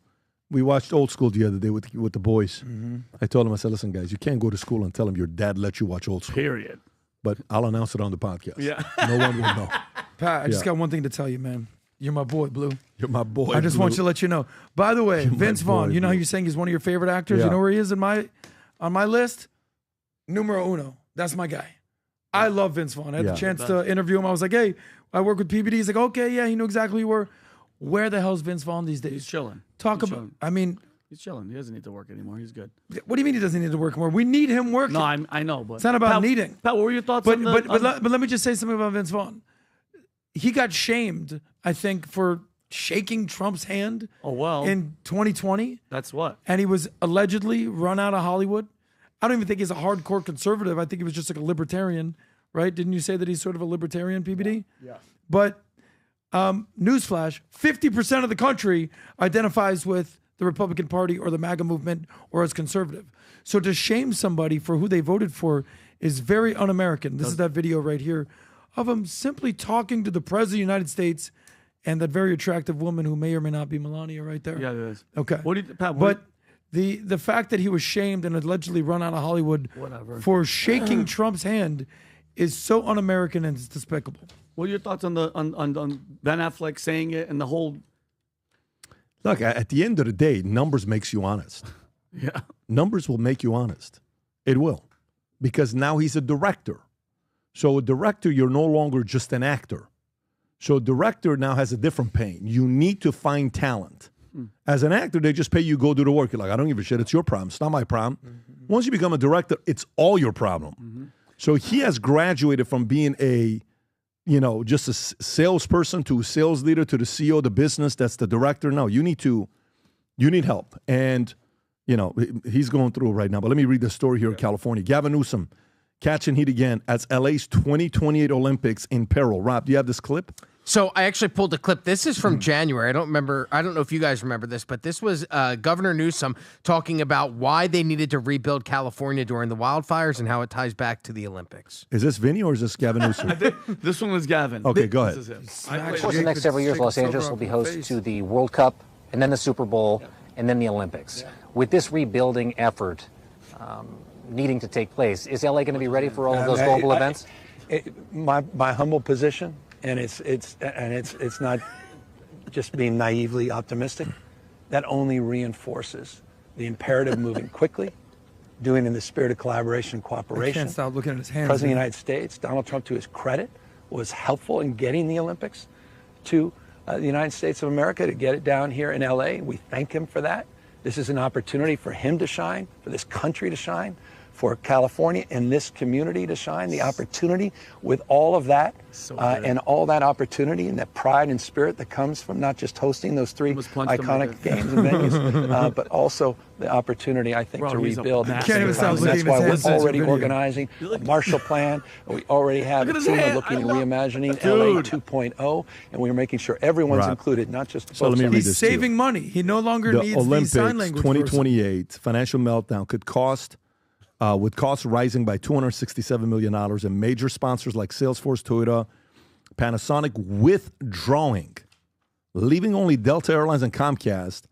As Eric Sheehan of Olympics LA stated, it's an unacceptable gamble of public money, and everything that we were told about these Olympics from the start has turned out not to be true. Gavin Newsom rebrand of the Recovery Games drew criticism, with the People's City Council claiming it will be used as an excuse to funnel money to the Olympics, policing and surveillance, while conservative Trish Reagan posted, Gavin Newsom claims the coming Olympics is why LA must be rebuilt. Is he high? Transportation delays threaten chaos, with LA's Metro's 28 planned projects reduced to 10 incomplete by 2028. Tom, your thoughts? Well, this goes back to 2017. Vinny, the Olympics is about competition. Yes. How many bidders was LA competing against in the final round to get the Olympics for 2028, Summer Olympics? 2. 0. Because the others had backed out. The others that were in there, I think it was Budapest, Hamburg, and Rome. They backed out. And Paris already had 24 locked up against the competition, one of which was LA. And then nobody wanted it. You know why? Because if you go take a look at when the Olympics were in Greece, and you go back and take a look at what all those things look like, they spent billions of dollars. They built all these facilities. The facilities are now rotting. These little state, we're going to bring all this stuff here. London, before and after the Olympics. You ready for this? Tourism dropped the year, and the hotels complained about it before and after. You know why? Because the hotels did all these refurbishments and upgrades getting ready for the Olympics and all the people that would be there for the Olympics. And then they raised their room rates to help cover some of the improvements they made to their hotels. And then people didn't come to London. So London tourism, by the numbers, was down before and after the Olympics. Having the Olympics usually costs a ton of money, and you don't get the benefit to the local businesses or local infrastructure. And the last point that Pat made in there, when LA won the bid in the please take it, we'll give you about $1 billion, which is what the IOC said. Please take it. Just say yes. We'll give you about $1 billion. And guess what? They committed to all these transportation projects. And that 28, 10 out of 28 are probably going to be finished. The other transportation. Wait, you have terrible traffic. Don't worry. We have 28 projects that we're going to do here. Well, right now, the original budget was $5.3 billion. The loss of sponsorship and what they think that the media is going to be, they believe they're sitting right now at about $4 billion with tickets and everything. Losses. And ready for this? Here it comes. Here it comes. The current budget estimated for everything they need is $6.9 billion. So they're estimating right now that it's probably $2.5 billion gap they have right now. Oh, man. And lastly, the Dems, including Karen Bass, who have now pulled their comments back to sit with Gavin Newsom, they were concerned about police militarization. You know what that means? The homeless and everything else, they have to clean up the city because the entire world will be there with their cell phones taking pictures of LA, and they want it to look good. Do you remember what the mayor of San Francisco did when he had the International Council of Mayors? Willie Brown shipped out all the homeless to Sacramento, and they were hitchhiking coming back in, but he cleaned up the city by artificially shipping people out, and they got a lot of heat for it. So there's people saying, we're worried about police militarization. Wait, why? Because they know it's a hellhole, and they know the cops have to crack down on homelessness. They got to ship homeless, and they got to crack down on things so it'll look good and be nice for the 14 days of the 38th Summer Olympiad or whatever it is. And you now have organizations in LA, as reported by the Daily News, that are saying you're talking about tearing down homes for some of these facilities. It's called eminent domain. This is a, I'll say it, this is a shit show. And it was, now remember, Eric Garcetti led the charge, and Trump supported and said, hey, would be nice to have it in L.A. Trump's just given support with his voice. He's not the guy. Eric Garcetti said, we have a plan. We're going to do all this. And now the guy standing there now, well, we're rebuilding L.A. anyway because of all these fires. We'll just finish the rebuild, and we'll call it the rebuilding year, the summer of rebuild. And so Newsom deserves all the heat he's getting because other cities refuse the Olympics because what you end up afterwards is none of the benefits you thought you'd get. Is there any way to say, you know what, we're 2 years out, Tom? 2.5 years out?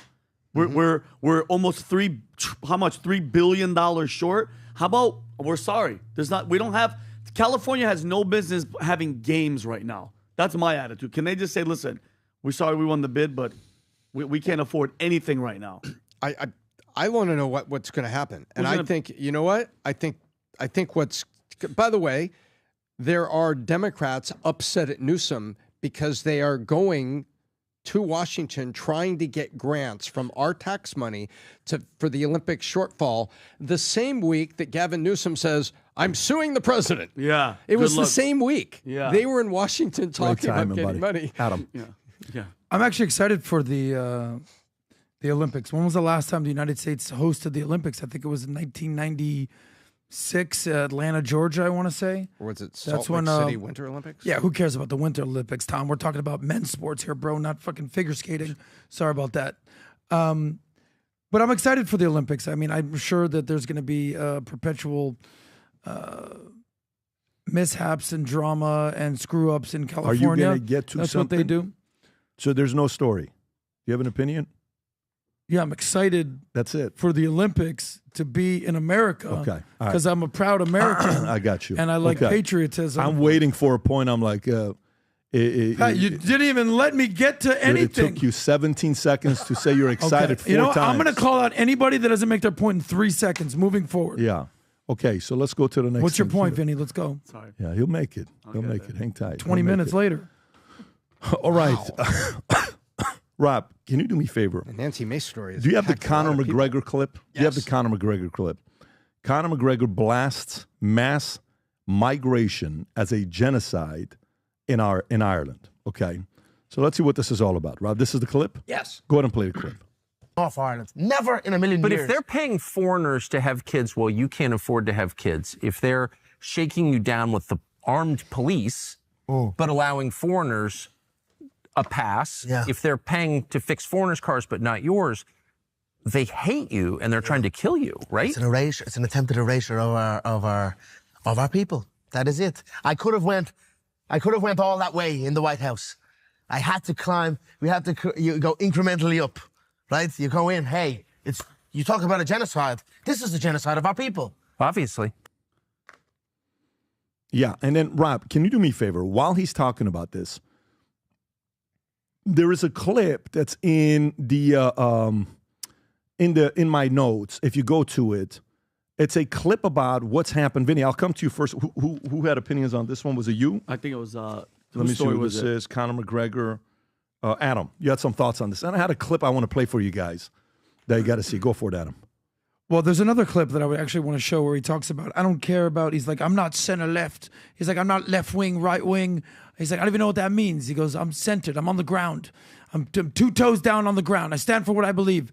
And it's such a great clip because it basically shows, listen, I don't give a shit what you call me, left wing, right wing, whatever you want to call me. I stand for what I believe and I stand 2 feet down and I'll double down on what I believe. He's like, I'm a family man. I'm family first. I'm Ireland first. Is this the clip? Yeah. Go ahead. Go for it, man. CNN has described you as the leader, and I'm quoting, of Ireland's far right. Who has? CNN, which is a news channel in the United States. Far left, far right, all of these terminologies mean nothing to me. I'm a family man. I'm an employer of the country. You know, I'm a supporter of many people, and I care about my land and the safety of its citizens and the prosperity of its citizens. I want preference. I want peace, preference, and prosperity for the citizens of Ireland, for my people. And isn't that fair? for our countrymen and women. It is. It is our country. Ireland is for Ireland. That's right. You know, and that is it. So I'm not right, left. You know, I feel I'm centered, grounded. That is what I feel. In fact, I ground myself every day. I walk out and I ground myself every day, barefoot in the grass. Barefoot is king. I fought in the octagons, in the cages all around the countries of Ireland, and then into the United States of America, barefoot. So I am a grounded man, either left, right. Doubt Conor McGregor all you want, but if Trump did anything, he basically burst the bubble that you need to just be a perfectly polished and politician and say exactly what everyone always says. F that. This guy's a fighter. He's a winner. He's a brilliant speaker. You know, Trump, after he got shot in the ear, came up and said, fight, fight, fight. This guy's a freaking fighter, and he's fighting for his country of Ireland. Okay, watch this clip, guys. Watch this clip. This is what Ireland is worried about. Yeah. Okay, go ahead and play this clip, Rob. Go ahead. The mayor of London is Muslim. The mayor of Birmingham is a Muslim. The mayor of Leeds is Muslim. The mayor of Blackburn is Muslim. The mayor of Sheffield is Muslim. The mayor of Oxford is a Muslim. The mayor of Luton is a Muslim. The mayor of Oldham is a Muslim. The mayor of Rochdale is a Muslim. All of this was achieved by only 4 million Muslims out of the 66 million people in England. Today in England, there are over 3,000 mosques. There are over 130 Sharia courts in England, and there are more than 50 Sharia councils. 78% of Muslim women do not work and receive state support and free accommodation. 63% of Muslims do not work and receive state support and free housing. State-supported Muslim families have an average of 6 to 8 children who all receive free accommodation. Every school in the UK is required to teach about Islam. The #1 most common baby name in England is Muhammad. This is not immigration. This is invasion. The mayor of London is Muslim. I mean, I was just looking at the numbers. The Ireland saw 149,200 migrants and 69,000 immigrants, resulting in a net migration of 79.3. Foreign-born population is 1.2 million by the end of the year. Crime is up almost 4%. Sexual offenses rose to 8% compared to the previous year. Yeah, I mean, they're getting flooded with, these migrants under the lie of, compassion. Sounds familiar. We had the same situation here, but it's not compassion, it's control. And they're stuffing the hotels with people. The crime is up. Like I said, the numbers are up. My thing, and the women don't feel safe. What is, like, my question is, the current sitting government, what is the purpose of letting it happen? I mean, we know why it was happening here for the votes and all that stuff, and they didn't give it. They want to change the voting block and the dynamic. I'm just curious to what's Ireland's excuse? What is the point? Who's in charge right now in Ireland? Who's the person that's leading it? What are you saying? Like, why are they, if they're seeing what's going on with UK, why are you doing the same thing? Exactly. Why, and who's behind it? Who's giving it the okay to just have all these people? Because it's not immigration, it's an invasion. It's probably what Conor is talking about. And by the way, it's purely matching values. Here's, Rob, this is Islam makes you defend. Can you play this clip? What's this? Oh, okay, yeah. Go for it. Consent to your 6-year-old daughter marrying a 54-year-old man. My 6-year-old daughter. Your 6-year-old daughter. The fact that you haven't instantly would said you no consent? Really it is really concerning. The fact that you have to think this over is terrifying. It is terrifying. It is terrifying that you might. Yeah. You asked me that. Okay. Would you allow your 6-year-old daughter to marry a 54-year-old man? No. Would you? Hell no. I would slay any man who thank you. Now, would you allow your 6-year-old daughter? See how quick that was. Would you allow your 6-year-old daughter to marry a 54-year-old man? No. If it was the Prophet Muhammad, do you advocate for changing the law that would allow 6-year-olds to consent to marriage? In this country? Yes. Do I advocate for it? Yes. Don't answer it. Don't answer it. Wallahi, just fully. Simple question. Why is he embarrassed to answer that question? 21st century, everyone's mind is Why is his religionist embarrassed of him answering? Let me ask you this question. 21st century. Do you think Saudi Arabia should allow 6-year-olds to get married? Okay, do you want to He just goes on about this. Is this between all I have to do is say no. No. Some point we'll come across. Guys, this is not a hard question. It's a simple yes or no. Do you think that Saudi Arabia should allow 6-year-old children to marry? Yes and no. Yes and no. Ladies and gentlemen, that should shock you. He has stood here and said that 6-year-old children should be allowed to marry. That is a problem. And it is a problem that emerges out of the example of Muhammad. And that is exactly why, as a Christian, I reject the example of Muhammad and am a follower of Jesus Christ. See, and by the way, if 98% of your country has bought into that mindset, it works. Yep. Meaning, if you're a Muslim country, Muslim nation, and that's what it is. But if you try to bring that mindset into another country and try to convert and change their culture and bring that to them, that's a problem. You know, there's a guy that's being interviewed, and he says, so what about if we send a bunch of Christians to your Muslim country to start converting you guys to Christianity? He says, you can't do that. That's not allowed. He says, our country would never allow that. We would never allow. You guys allow that. We would never allow that. Yeah, of course. This is the part where I think more and more people are starting to realize through common sense, some of this stuff just doesn't make sense. Some of this stuff is a little bit crazy. Conor's getting a little bit dumb with it himself, and he's trying to do it in his country. Tom, do you have any thoughts on this? No, I think you echoed it. You know, it's a one-way street. You can't come here and offer to teach us. We want to go there and look at what they've organized. They get elected into government, and now they're favoring themselves of free accommodation and supporting this. And look at the generation they're creating. The average was 6 kids. There you go. You know what? Count 18 years. Count 18 years from right now, and it's over. There is a if you look at tourism books and things like that, they call it Londonistan because there's so many. You know, the population of Muslims there is so great, and that's it. And it's a generation of children and generational change, just natural. These people are going to grow old and die, and then these people have had 1 kid. These people have had 6. So what does that population look like 18 years from now? It's over. Well, it's the Islamization of Europe. And I'm not talking about secularist Islam. I think there's awesome people out there. I have many friends that are Muslim. I'm talking about the Islamists and the jihadists. And what they want to do is they want to infiltrate and then they want to occupy countries. Why is it that only white Christian countries are the countries that get called out if you're not being more inclusive? So if you go to China, it's all Chinese people, it's all Chinese politicians. Same thing in Russia, same thing in Japan, same thing in Saudi, same thing in Iran, same thing in Brazil. But except for white Christian countries in Europe, also including Canada and possibly the United States, whether it's Ireland, whether it's Scotland, whether it's Sweden, whether it's Denmark, whether it's the UK, I can't tell you how many times I hear people saying that the UK is falling, London is falling.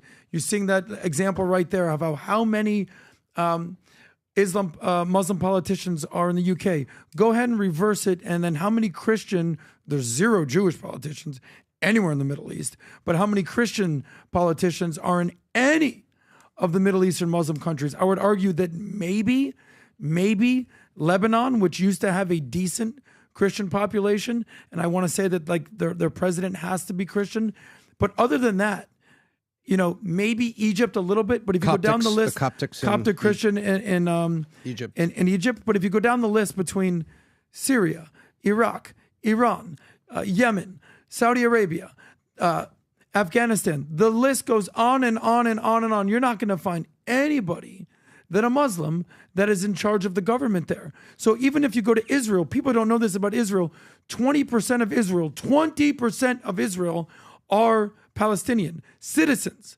They can be in the government, they can have jobs, they're in the army, they are full-on citizens.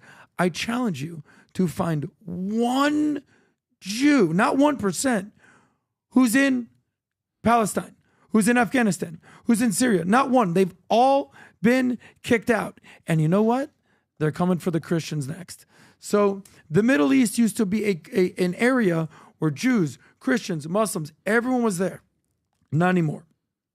All right, so next story I want to go to before we wrap up. Rob, can you pull up that Gary Player video? Tom, I don't know if you've seen this or not.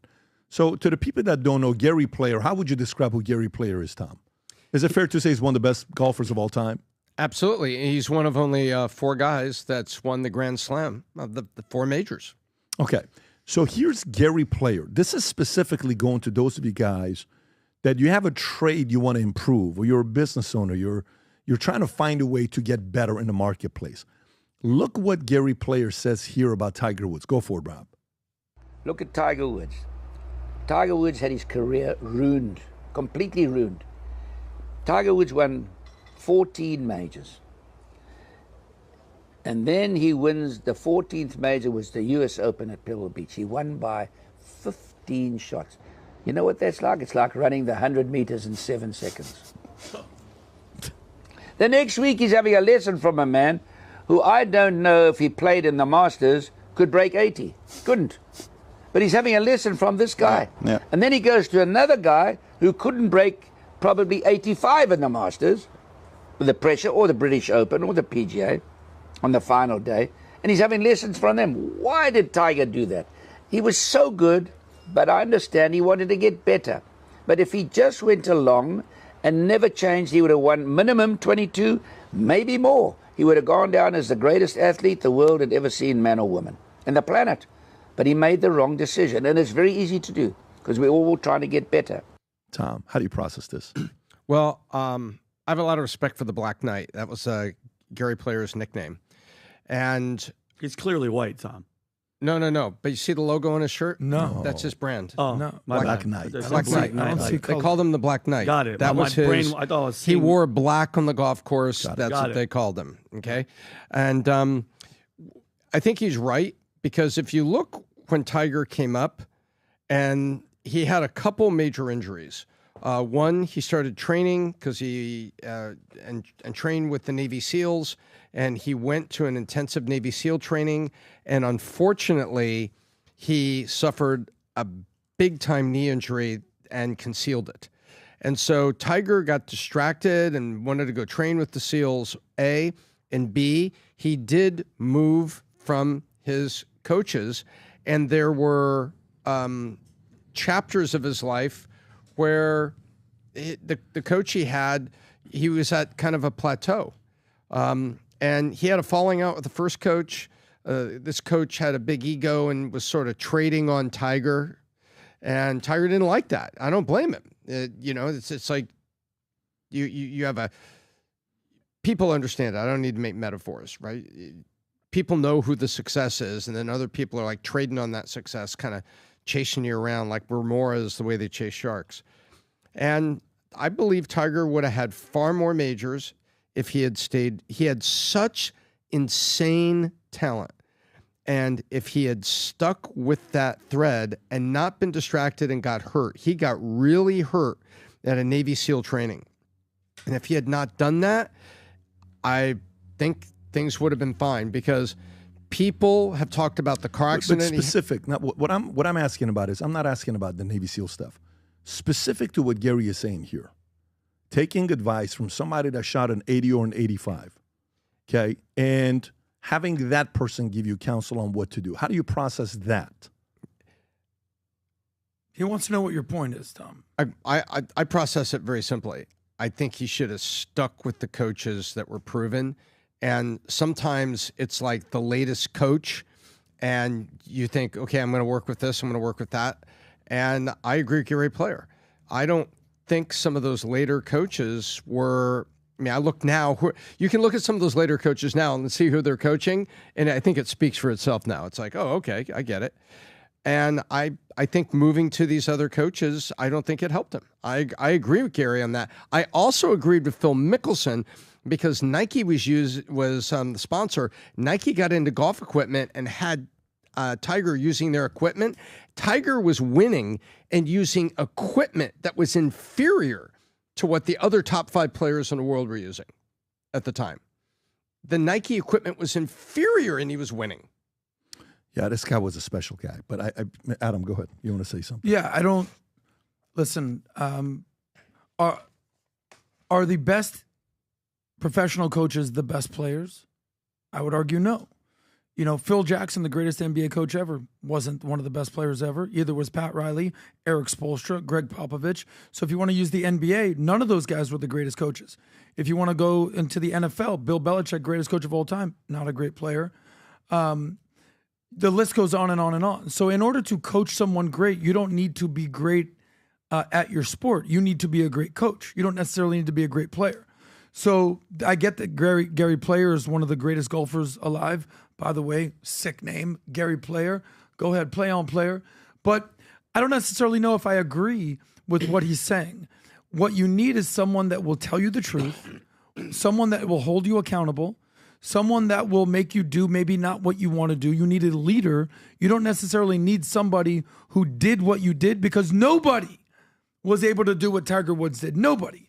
Unless he's getting Arnold Palmer, the famous drink, or he's getting Jack Nicklaus to coach him, nobody's going to be on Tiger's level. Nobody's on Michael Jordan's level. Yeah. Nobody's on Tom Brady's level. So I understand where you're getting your counsel from is important, but when you're one of the GOATs, nobody's going to be on your level. But that's the only difference I would say is the following. Yep. Coaches also have track records. Who have you built? So who have you built? If you've built somebody, great. For example, in tennis, who was that guy that ended up building IMG? What's his name? Nick Bollettieri. Nick Bollettieri built the Institute. What reputation does he have for building tennis players? Oh, yeah. Top notch. Yep. Right? Yeah. You can go through a list of names to see what they've produced. Who was our buddy that was on the podcast? Who was that? Our buddy that coached the Williams sisters. Oh, Mark. Rick Macy. Rick Macy. Right. He was in a You movie. may not see what I see, but Right. Rick Macy. So right. I mean, the point becoming that you have credibility with the coach that's giving you feedback versus taking it from somebody else. That was a very interesting observation from Gary Player, because whether you like golf or not, there was a moment where Tiger, what he was doing made no sense. Whenever a player makes you watch a sport that you've never watched before, you're a transcendent player. You're a revolutionary player. And Tiger was exactly that. Tiger got Middle Easterns to watch golf. Yep. We don't watch Yeah. golf. We run away from bunkers. We have flashbacks. Yeah. We get scared of bunkers. I mean, we don't do that kind of You stuff. guys end up in the sand trap, though, for some reason. I mean, it's you guys feel very comfortable there. Yeah, we're not going to do it. It's just like we're not going to do something like that. But the point here is, you know, I like the way he put it down and what he said and where he's at now. The reality of it is, you're one good advice away from your life changing. Dude, you're one bad advice from completely having a massive setback. And you have to always be aware of that. No matter what phase of your life you're in, you're a kid, you're an adult, you're a family man, you're married, you're single, you're a businessman, always make sure there's credibility of the person that you're taking counsel from.